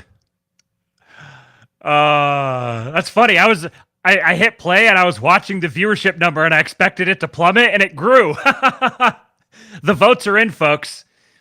It's Creedmas season. This is the Christmas we're going to have this year. What'd you think of that, Cooper? I'm being berated by a 5-year-old. I'll be up there in just a second. We're wrapping up right now. Yeah, the chords and melody don't jive. Yeah, indeed. There's something that's like uncanny valley about it, but you know what? We're not a fan. I knew you wouldn't be. I knew you were gonna hate it. Yeah. If you guys hated it, then send your unhappy comments to @LG Brandon Walsh. And if you loved it, then go follow him and tell him that he's awesome. Tell him that Matt sent you. All right, guys. Just over 3 hours. It was a little shorter than I thought it would be. Go over and watch Buck. It is just now, 7 o'clock. So I give you hook. Go watch me on Counterflow. Go to the Counterflow YouTube channel and watch the live premiere of my conversation with Buck. And now I give you hook. They're my hero. And they tried to kill the next president of the United States. Enough was enough. And I said, let Trumpomania run wild, brother. Let Trumpomania rule again. Let